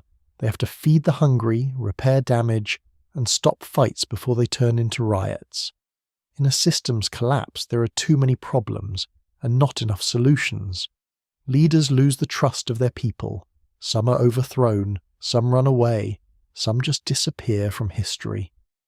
In some places we see signs of rebellion, burned palaces, broken statues of kings, graffiti scratched into temple walls. It's like people finally gave up on the old system and decided to start over. But there's no clear plan for what comes next. The new leaders are often just as lost as the old ones. Something else to think about: migration. When the system breaks, people move. They leave their homes looking for safer ground, better land, or just a chance to survive. In the years when the old world collapsed, there were waves of people on the move. Some were pushed out by drought or hunger. Others ran from war or earthquake. They mixed with new groups, brought their own skills and stories, and sometimes clashed with the people already living there. This mixing changed everything. Old languages faded. New styles of pottery and tools appeared. Some gods were forgotten. Others became more important. You can see this in the ruins, a layer of old, familiar things, and then, suddenly, something new and strange on top, and then there's the loss of memory. When writing disappears, when cities are left empty, it's easy for people to forget what came before. In some places, even the names of old kings and cities vanished. People made up new stories to explain the ruins they saw. Legends grew up about lost heroes, vanished palaces, and gods who turned away. It's tempting to look for a single cause, one big disaster that explains it all. But real history's messier than that. It's 1,000 small cracks, not one big break. The system was strong, but it wasn't flexible. When things went wrong, it couldn't bend. It snapped. What fascinates me about this is how modern it feels. We like to think the past was simple, but these people lived in a world full of connections, deals, and risks. Their lives depended on things they couldn't always see or control. When the system worked, it felt safe and rich. When it failed, there was nowhere to turn. So what can we learn from a collapse like this? Maybe it's that complexity is both a strength and a weakness. A system that connects everyone can make life better, but it can also spread disaster farther and faster. Sometimes being connected means sharing risk as well as reward. You might wonder if anyone saw this coming. It's hard to say. Maybe some did. Maybe there were warnings, Letters not answered, shipments that never arrived, rumours of trouble from travelling merchants. But when the system is all you've ever known, it's hard to imagine it ending. There's one more thing. After the collapse, the survivors didn't just sit in the ruins. They built new lives. They learned new ways to farm, to fight, to trade. They made new alliances. Some started using iron instead of bronze because it was easier to find and didn't depend on faraway mines. Slowly, new cities grew up. New cultures formed. The world didn't end. It just changed. That's the lesson, maybe. Collapse isn't always the end. It's a turning point. Something breaks and something new begins. The old world with its palaces and trade routes was gone, but out of the ruins new people rose up. They carried the memory of what was lost and the hope of building something better. If you look at history, you see this pattern again and again. Rise, fall, rebuild. Each time the details are different, but the shape is the same. People adapt, they hold on to what matters, let go of what they can't save and try to make sense of the world around them. So was it war? Was it hunger? Was it nature or bad luck or just the way things had to go? The truth is it was all of those things, mixed together, feeding off each other. The system that made the ancient world rich and powerful was also what made it fragile. And when enough pieces fell out, the whole thing came down. No single theory explains everything. The truth is we still don't fully know. After the old world came crashing down, most people didn't write about it. They didn't leave books or letters to tell us how they survived. What we have are clues. Broken pots, ruined walls, a few names scratched into stone. But from these scraps we can piece together a picture of what happened to the survivors. It isn't always a pretty story, but it's the start of something new. Let's start in Greece. After the palaces burned and the cities shrank, life changed completely. Imagine living in a place like Mycenaean, where your grandparents once saw parades of chariots and feasts for hundreds. Now the palace is a blackened shell. The big halls where the king once sat are empty. People move into smaller houses. They use stones from the old walls to build new shelters. Instead of grand tombs, they bury their dead in simple graves, sometimes just in the dirt outside the ruins. The number of people drops fast. Archaeologists have counted the houses. In some towns, there are only a handful left after the collapse. It's not just that people died. Many left. Maybe they searched for better land, or maybe they were driven out by hunger or fear. The countryside fills up with small villages. Life becomes local again. You know your neighbours, and that's about it. The days of kings writing to each other across the sea are over. What about food? Before, farmers grew more than they needed. They could store grain for years, trade for things they didn't have, and feed. Workers building palaces or temples. Now it's different. The fields are smaller. People farm just enough to survive. There's less wheat, more barley and lentils. Crops that grow even when the weather is bad. The pots they use for cooking are plain and sturdy, not painted or fancy. When you're worried about making it through the winter, you don't care much about decorations. Pottery is a great clue. Before the collapse, Greek pottery was known for its shapes and painted scenes. After, the style changes. It gets simpler, rougher, almost rushed. For a while, there's hardly any pottery at all. Some people even stop making their own and just reuse old pieces. Later, a new style appears, called proto-geometric. It's all straight lines and basic shapes. No more images of gods or heroes. You can see the change happen in layers of dirt one on top of the other. Writing disappears for hundreds of years in Greece. The old script called Linear B vanishes. People forget how to read and write. No more records, no more letters, no more lists of goods traded or taxes owed. For the next 400 years there's nothing written down. This gap is so deep that later Greeks didn't even know who built the ruins around them. They made up myths about giants and lost golden ages to explain what they saw. It's easy to think everything just fell apart, but that's not the whole story. People adapted. They learned to use what was left. Some found new ways to live. There's evidence of iron tools appearing in Greece after the collapse. Iron was harder to work than bronze, but you could find iron ore in more places. You didn't need distant mines or long trade routes. It was a game changer. Slowly, iron tools and weapons spread. They weren't fancy at first, just small knives and simple farming gear. But over time, they got better. This little shift set the stage for the next age. Now, let's look at the eastern Mediterranean coast. Places like Ugarit and Byblos had been rich trading cities. After the destruction, some of them disappeared for good. Others shrank to tiny villages. The ruins show people moving into what was left, living in old storerooms, patching up walls with mud and branches. Sometimes, new groups arrived. They settled among the ruins, bringing their own customs and pottery styles.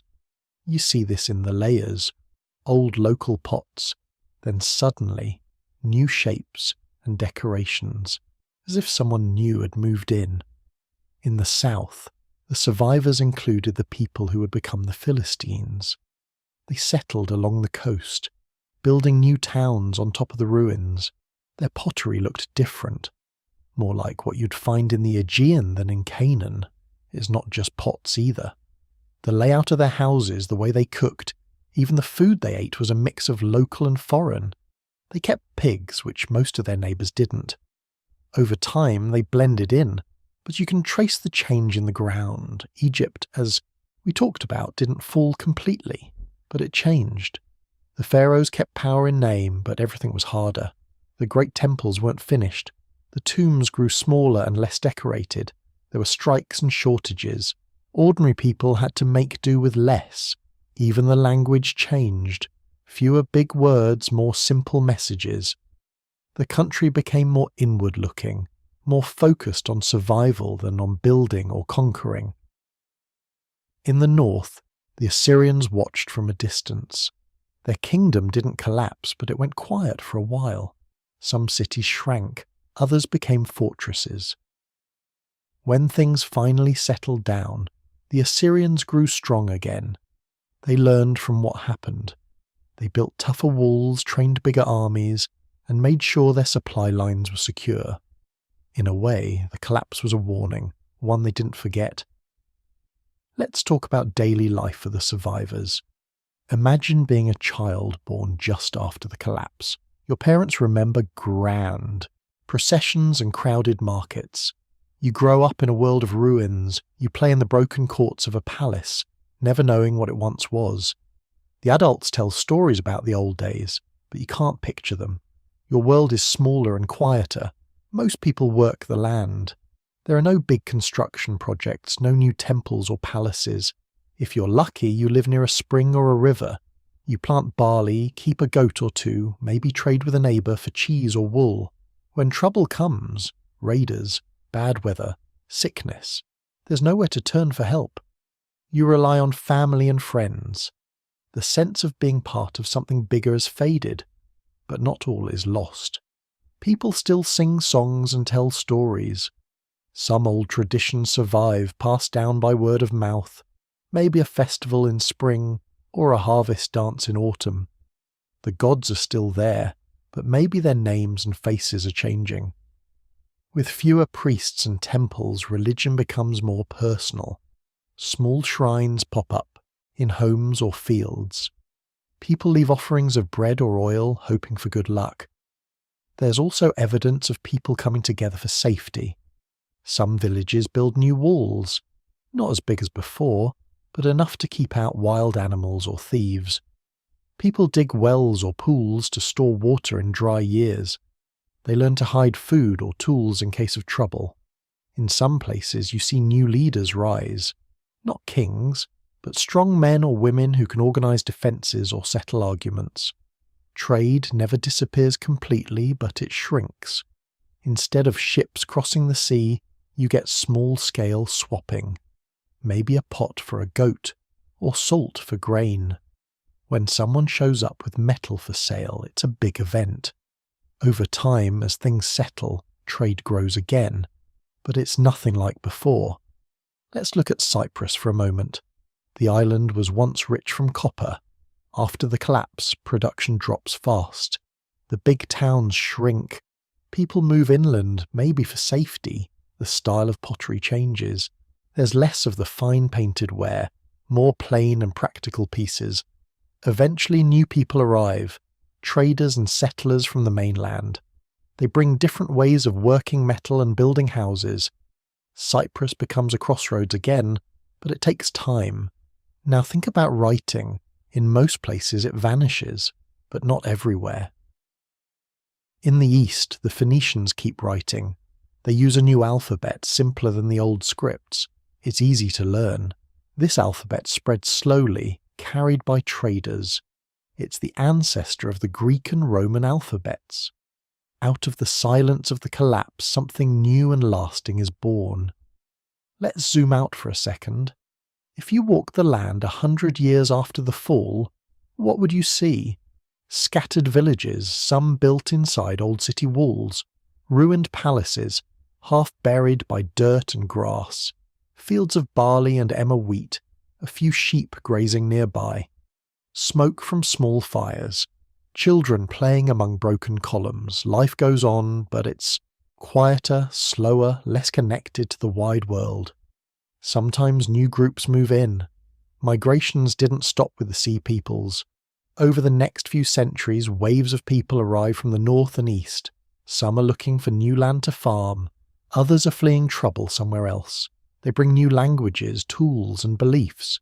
The old world becomes a patchwork of different peoples, each with their own ways. Let's look at Anatolia, the land once ruled by the Hittites. After their cities empty out, smaller kingdoms pop up. Some are run by local chiefs, others by newcomers. The pottery changes, the writing disappears, then returns in new forms. Old gods are forgotten, or their names are changed. The land is divided, but not empty. Over time, new towns form where the land is good or the rivers run strong. It's easy to forget the survivors were real people, not just names on a timeline. Some became refugees, walking for days to find a new home. Others stayed, trying to rebuild, with what little they had. Some probably turned to banditry, stealing to survive. Others tried to keep old traditions alive. Most were just ordinary people, doing their best to get by. Disease may have played a part in the chaos. In times of hunger or war, sickness spreads quickly. If you're living in crowded ruins or moving from place to place, you have less food, less clean water, less safety. There are no ancient texts describing plagues in detail, but bones found in graves sometimes show signs of illness, especially among children. What about old knowledge? When writing and schools disappear, people forget things. How to build a stone arch, how to mix bronze, how to read or write. Skills passed from master to apprentice are lost if there's nobody left to teach. But some knowledge survives in stories or habits. Ways to farm, simple remedies, tricks for finding water.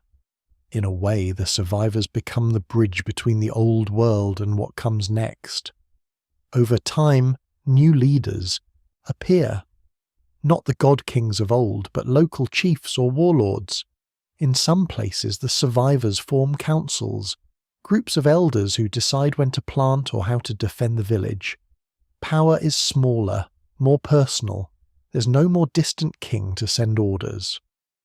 And slowly, things begin to change. As the years pass, people start to trade again. They build small ships, risk short trips along the coast. Iron tools become more common. Pottery styles grow more complex. People start to carve simple decorations again. Maybe it's a sign of hope, a way of saying that life is more than just surviving. In the West, the Greeks eventually develop a new way of organizing themselves. Small city-states, each with its own rules and leaders. In the east, the Phoenicians sail out, founding new cities and trading posts. In the north, the Assyrians grow strong, building an empire that learns from the mistakes of the past. Here's what fascinates me about this part of the story. Out of ruins and silence, something new always grows. People don't just sit in the ashes, they adapt. They make new tools, learn new ways, and build new lives. The old world is gone, but its memory shapes what comes next. Even the legends that come later, the stories of lost cities, wandering heroes, and golden ages, come from this time. When the Greeks told tales of Troy or Atlantis, they were trying to make sense of the ruins and the gaps in their own history. The survivors didn't know they were starting a new era. They were just getting through each day. Now, if you look at the land today, you see the layers. Buried under modern cities and towns are the remains of those early survivors.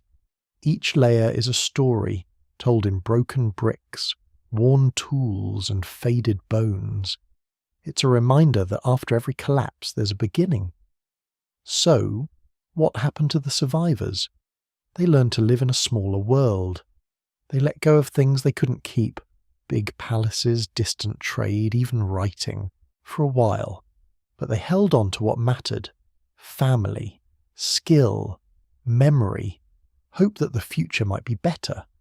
History doesn't move in straight lines. Sometimes it jumps backward, then forward again. The people who made it through the collapse didn't know they were part of a bigger story. But they were. They were the link between what was lost and what would someday return. And that's how the world changed. Not with a single event, but with thousands of small choices by people we'll never know. Choices to stay or leave, to share or fight, to remember or forget. The old world was gone, but the seeds of a new world were already growing in its place. When you trace the path from those survivors to the later Greeks, you see something strange. The people who rebuilt didn't remember the old world clearly. They had to start over, almost from scratch. But in the end, that's what survival means. Not just holding on, but learning how to begin again. We've talked about the survivors. Now, let's look at something stranger. The way memories of what happened turned into stories, then legends, then myths. This part is where history starts to blur. People didn't just forget facts. They turned the past into something bigger, weirder, and sometimes more magical than what really happened. Picture a family living in the shadow of broken walls. The grandparents might remember the old days. Kings, palaces, crowded markets. But the children don't. All they see are ruins. To them, those fallen stones could be anything. Maybe they belong to giants. Maybe gods lived there. Maybe the world before was different in ways nobody can really explain. That's the heart of this mystery. When writing disappears and nobody can read the old records, stories have to fill the gap. People pass down memories, but each time they do, the story changes a little. What started as a real event, a war, a famine, a fire, becomes a tale. Then, as years go by, it turns into a legend. Let's take the Greeks. By the time they started writing again, hundreds of years had passed since the fall. They didn't know who built the ruins they saw every day. They made up stories about heroes and monsters, the walls of Mycenae. Later Greeks said they were built by cyclopes, giant beings with a single eye. Why? Because the stones were so huge that no normal person could have moved them. The same thing happened with Troy. For a long time, people thought Troy was just a legend from Homer's poems. The story of the Trojan War, with its wooden horse and angry gods, was told for hundreds of years before anyone found the real city buried under layers of dirt. When archaeologists dug it up in the 1800s, they found proof that a big city really did exist there, and it really was destroyed around the same time as the other collapses. The story wasn't completely made up, but it wasn't all true either. And it's not just Greece. Across the old world you find stories about lost golden ages, In Egypt, later generations told tales of a time when gods walked among men, when the Nile flowed with endless water, and when kings ruled in perfect peace. They looked back at the ruins and imagined a world better than the one they lived in. In the Levant, old tales speak of mighty cities swallowed by the earth. Some say these were punished by the gods, others say they were destroyed for secrets or sins lost to time. Each group had its own version. The truth was gone, but the feeling stayed. The sense that something great had been lost and nobody knew how to get it back. Now, let's look at how myths can start with simple facts. Imagine a drought so bad that whole towns are abandoned. People leave their homes searching for food and water. Years later, the empty villages are overgrown. Someone finds a pot, a broken statue, or a burnt wall. They ask, "Who lived here? What happened?" Nobody really knows, so they guess. Maybe the gods were angry. Maybe a monster came in the night. Maybe there was a war that nobody remembers. These guesses become stories. The stories become traditions. Before you know it, a real disaster becomes a legend about a city cursed by the gods, or a hero defending his people from an enemy nobody can name. And as the years pass, the line between memory and myth disappears. One of the strangest things is how much later cultures tried to explain the ruins around them. In Greece, people saw the great walls and broken columns and built new stories to fit what they saw. They invented heroes, Hercules, Perseus, Theseus, who could do things normal people couldn't.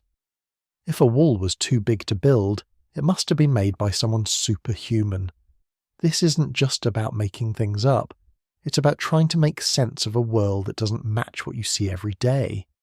If you live in a small village but walk past the ruins of a giant palace, it's hard to believe your ancestors were just like you. So you imagine they were different, taller, stronger, closer to the gods. It's a way of dealing with the mystery of the past. The story of Atlantis comes from this same place. Plato wrote about a lost city swallowed by the sea, a place of wonders that vanished overnight. He was writing much later, but the idea of a world lost to disaster was already old by then. Maybe he heard rumours, or old tales passed down for centuries. Maybe he just made it up. But the feeling is real, the sense that something big was lost, and we're all living in the shadow of that loss. There's also the Epic of Gilgamesh, one of the oldest stories ever written down. In the tale, a great flood wipes out the world. Only one man and his family survive by building a boat. Sound familiar? This is centuries before the Bible story of Noah. Floods really did happen in Mesopotamia. The land between the rivers flooded often, killing crops and forcing people to move. Over time, the memory of these disasters turned into stories about the end of the world and the rebirth of life. You see this pattern everywhere. Real events, wars, famines, plagues, earthquakes, become the seed for stories that grow bigger with each telling. Sometimes people remember a name or a place.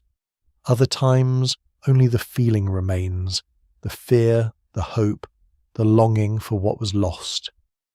Now here's something that always gets me. The farther you get from the actual events, the more fantastic the stories become. What was once a war between cities becomes a battle between gods, a drought becomes a curse, a migration becomes a journey led by a hero who talks to animals or fights monsters, and yet, if you dig deep enough, you can sometimes find the truth hiding under the myth. Scientists have studied the layers of dirt in Greece and Turkey. They found ash from fires, bones from battles, and even pollen that shows when the climate changed. These are the facts buried under the stories, but for the people living after the collapse, facts didn't matter as much as meaning. They wanted to know why things changed. Why did the gods let their cities fall? Why did their ancestors lose everything?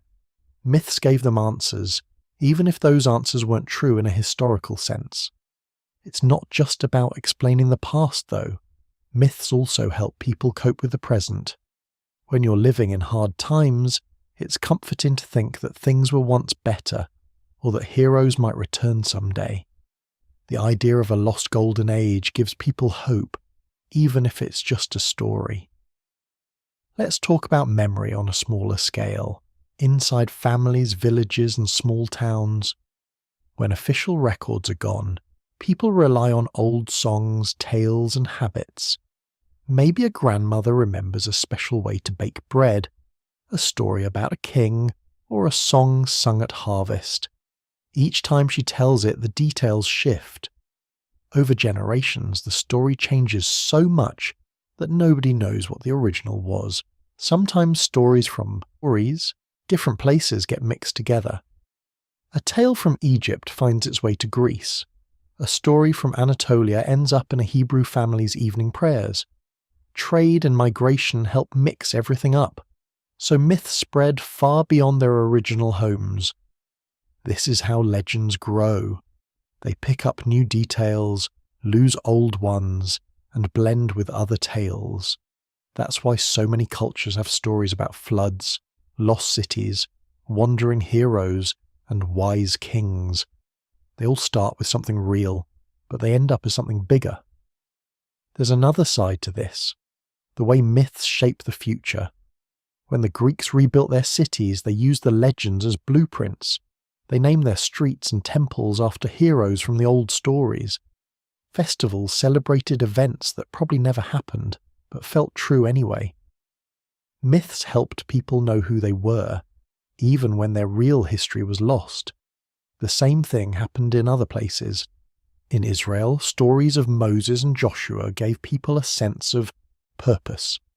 In Egypt, tales of Osiris and Isis made sense of death and rebirth. In each case, myths filled the silence left by lost records. Now let's pause and think about what it means to lose memory this way.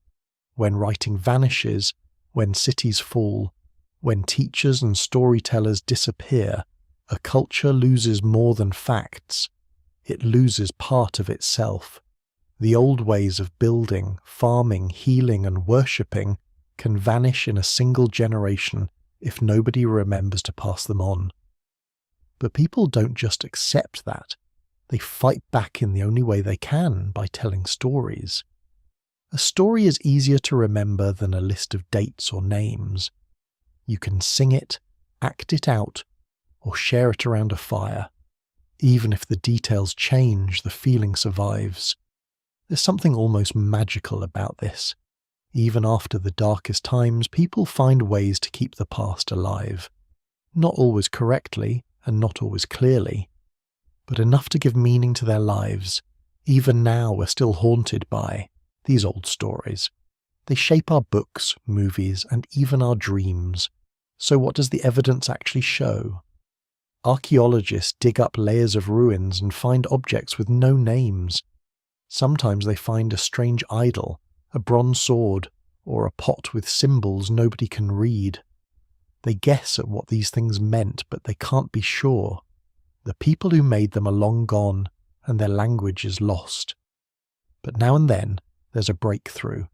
Someone cracks an old code, like when scholars finally read Linear B. Suddenly, a forgotten world comes back to life. Lists of sheep, jars of oil, names of people long dead. But most scripts from this time are still silent. And even when writing returns, it doesn't always tell the truth. The first stories written down after the collapse are already mixed with legend. The Iliad and the Odyssey are the best examples. They're poems about the past, but they're full of talking gods, magic armour, and impossible feats. They're not history, but they're not pure fantasy either. Somewhere in the middle. The same goes for other cultures. The Bible's tales of Moses, the walls of Jericho, and the wanderings in the desert echo real events, but they're wrapped in miracle and mystery. Egyptian records mix fact with magic, prayers with lore.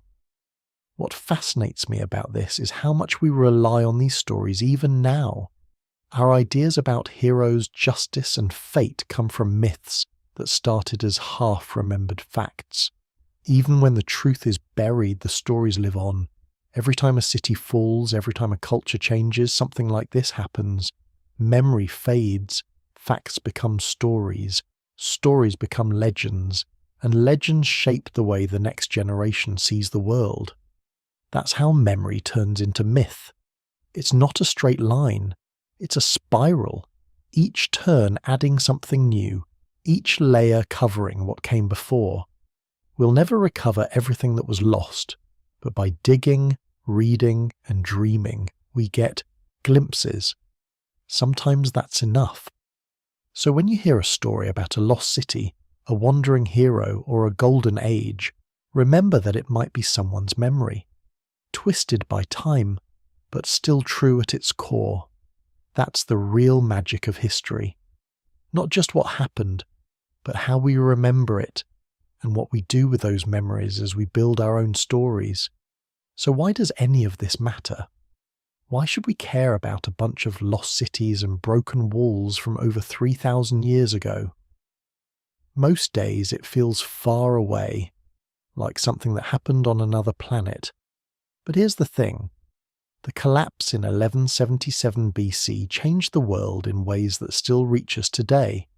We don't always see it, but it's there, shaping the stories we tell ourselves about who we are and where we came from. First, let's talk about the idea of collapse itself. Most people think of history as a straight line, one invention after another, always getting better. But that's not how it works. Sometimes things fall apart. They don't just bounce back. When the old world ended, it didn't come back the way it was. People had to start over. That fact alone changes how we should see our own world. Why? Because it shows how fragile things can be. Back then, people thought their cities would last forever. Their kings built palaces, traded with neighbours, wrote letters about gold statues and marriage alliances. But none of that saved them when the big shocks hit. The lesson: even the strongest systems can break if too many things go wrong at once. Here's another angle. The collapse didn't just end one world, it made space for new things to grow. The chaos wasn't just destruction, it was also a reset. Without the old kings and their rules, new ideas had a chance. New leaders could rise. Small groups could make their own choices. Sometimes smaller is stronger. Take Greece after the fall. For hundreds of years it was just villages and small towns. No big palaces, no kings ruling over everything, but out of that darkness something new grew. Ideas about democracy, philosophy, and science. None of that would have happened if the old system hadn't crashed. Sometimes you need the silence before you can hear a new song. Think about Egypt too. The empire almost ended.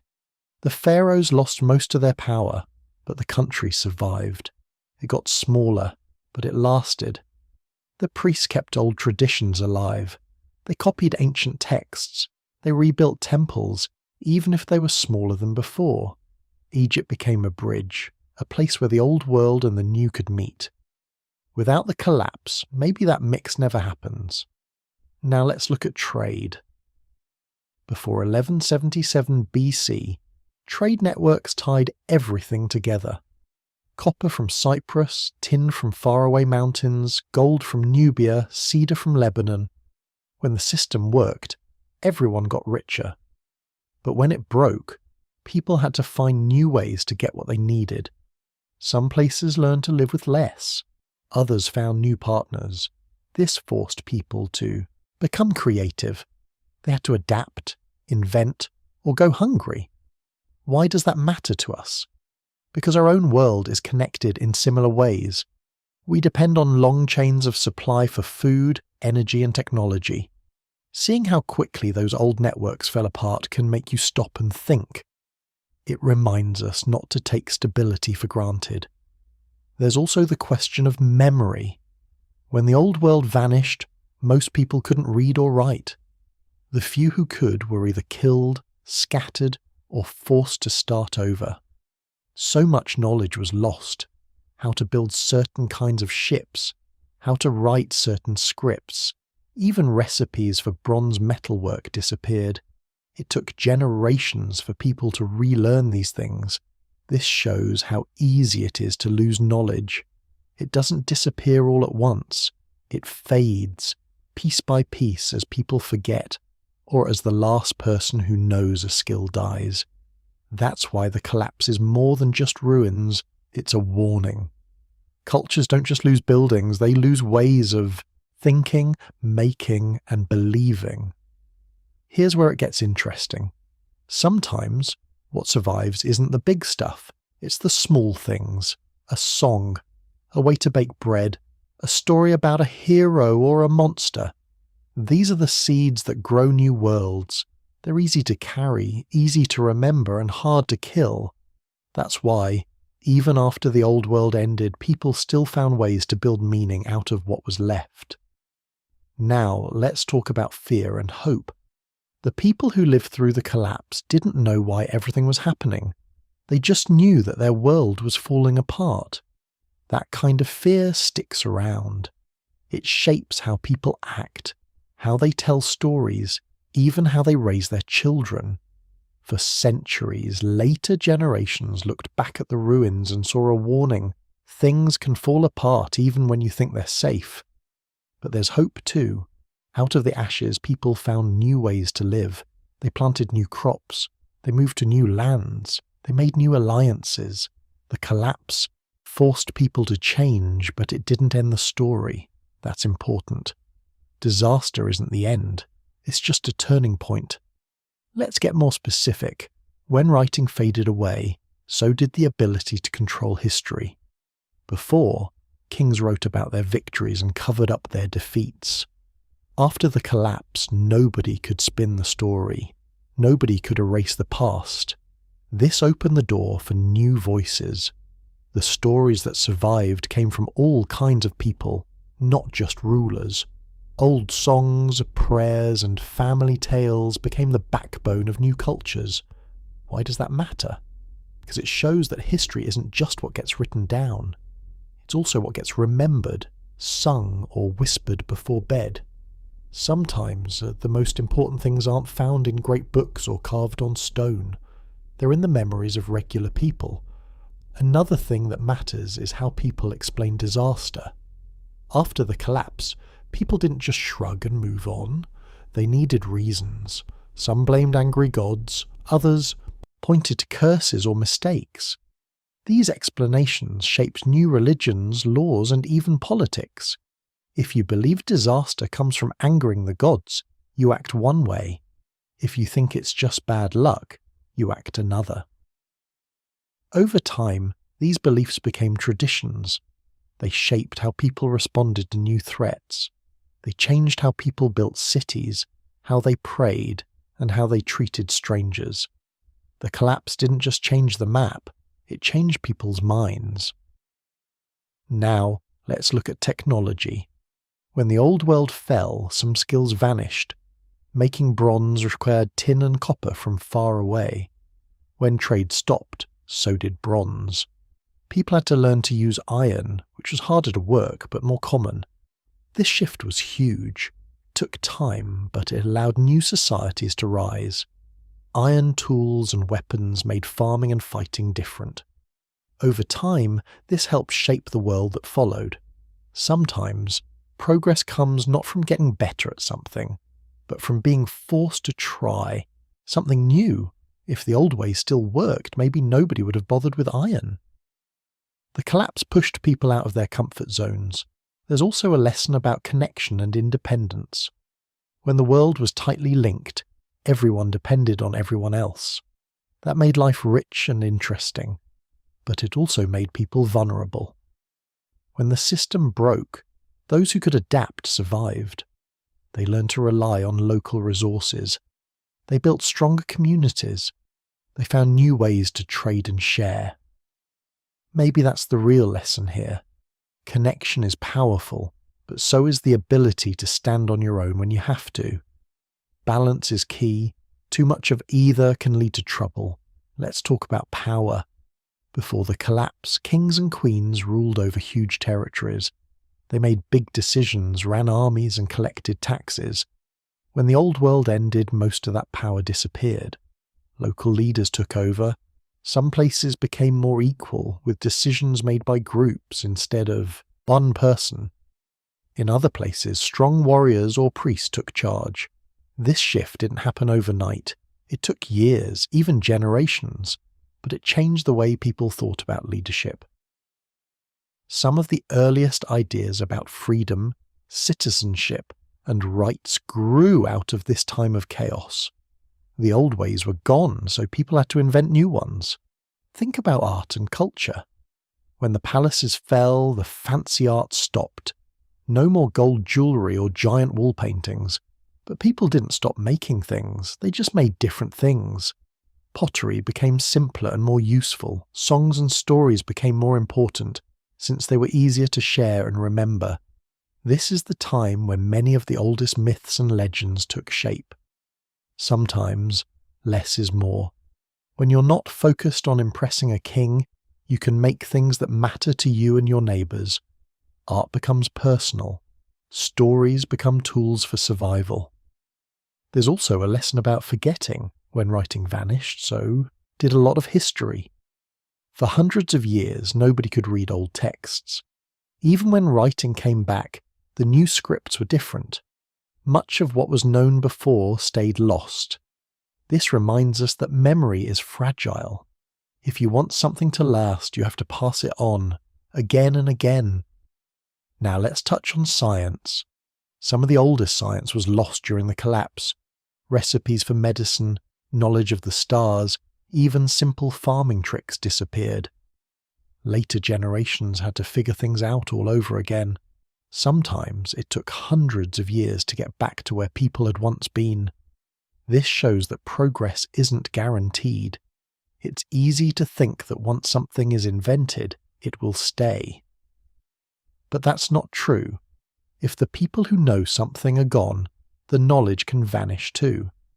But here's what really fascinates me. Even after everything fell apart, the urge to wonder, to question, to learn, never went away. People still looked at the sky and tried to understand it.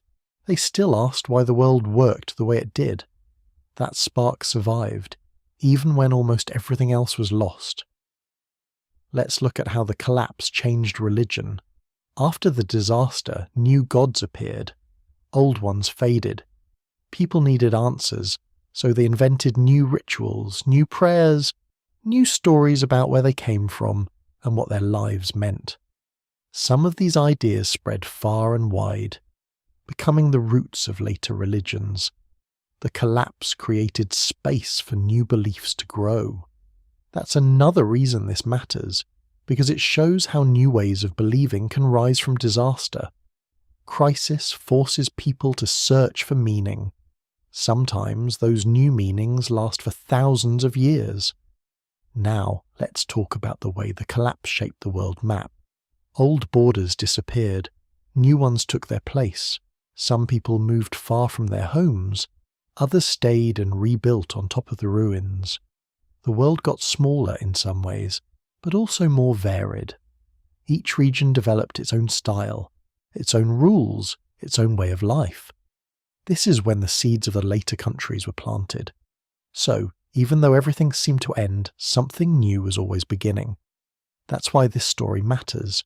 Not because it was a tragedy, but because it was a turning point. There's one more thing. The collapse reminds us that nothing lasts forever. Even the biggest empires, the richest cities, the smartest leaders, none of them are safe from change. But it also shows that people are tough. They mourn, they remember, and then they start again. That's how history moves forward. So when you hear about lost worlds, fallen cities, and vanished cultures, remember that their story isn't just about loss. It's about what comes after. It's about how people find ways to survive, to rebuild, to dream again. Even when the lights go out, someone always finds a way to light a new fire. And that's why this story is still important. It reminds us that even in the darkest times, there's always a way through. The past isn't just gone, it's part of who we are. The ruins, the legends, the memories, they're all pieces of the same puzzle. We're still putting it together, even now. So next time you walk past a broken wall or hear an old story, think about the people who came before. Think about what they lost, but also what they found. In the end, that's what matters most. Not the fall, but the rise that comes after. Now let the story rest. Let yourself rest. So here we are, with the ancient world in pieces. It's quiet now. The fires have burned out, the palaces are empty, and the survivors are trying to pick up what's left. But the story doesn't just end with ruins and silence. There's something else here, a question that hangs in the dark after the collapse. What can we learn from a world that almost disappeared overnight? Start with this. Most of what people built did not last. The great stone walls fell.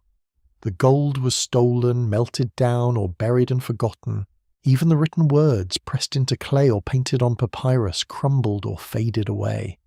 Almost everything that seemed permanent turned out to be fragile. That's a strange thought, isn't it? It makes you wonder what from our own world would survive if everything stopped tomorrow. But not everything was lost.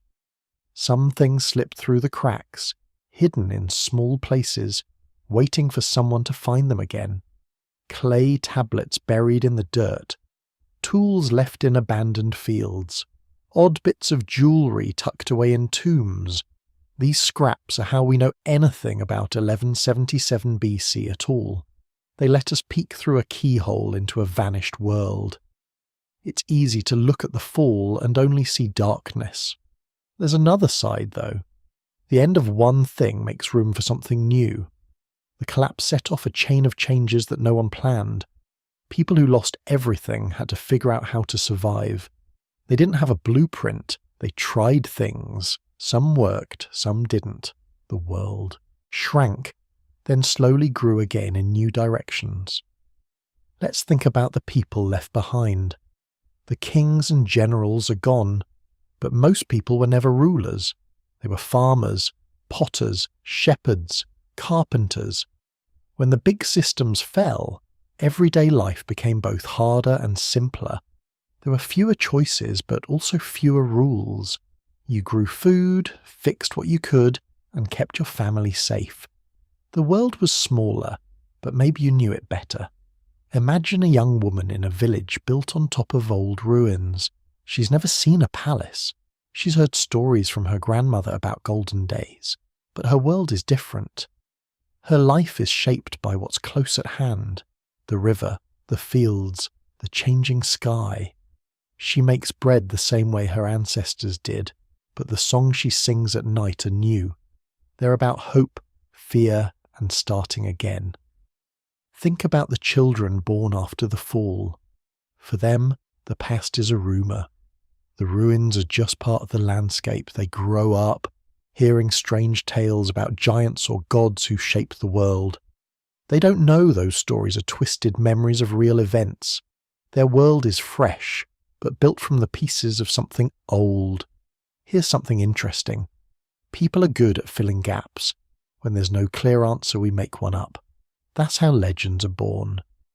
The missing years turn into myths. The stories help people make sense of things they can't explain. Sometimes, those stories hold a kind of truth, not about what happened, but about how it felt to live through the end of an age. Now let's talk about change. After the collapse, the world didn't bounce back. It shifted. People moved to new lands. They learned new tricks, how to work iron, how to build with less. Some ideas faded, but others took their place. The world didn't get better or worse. It just became different.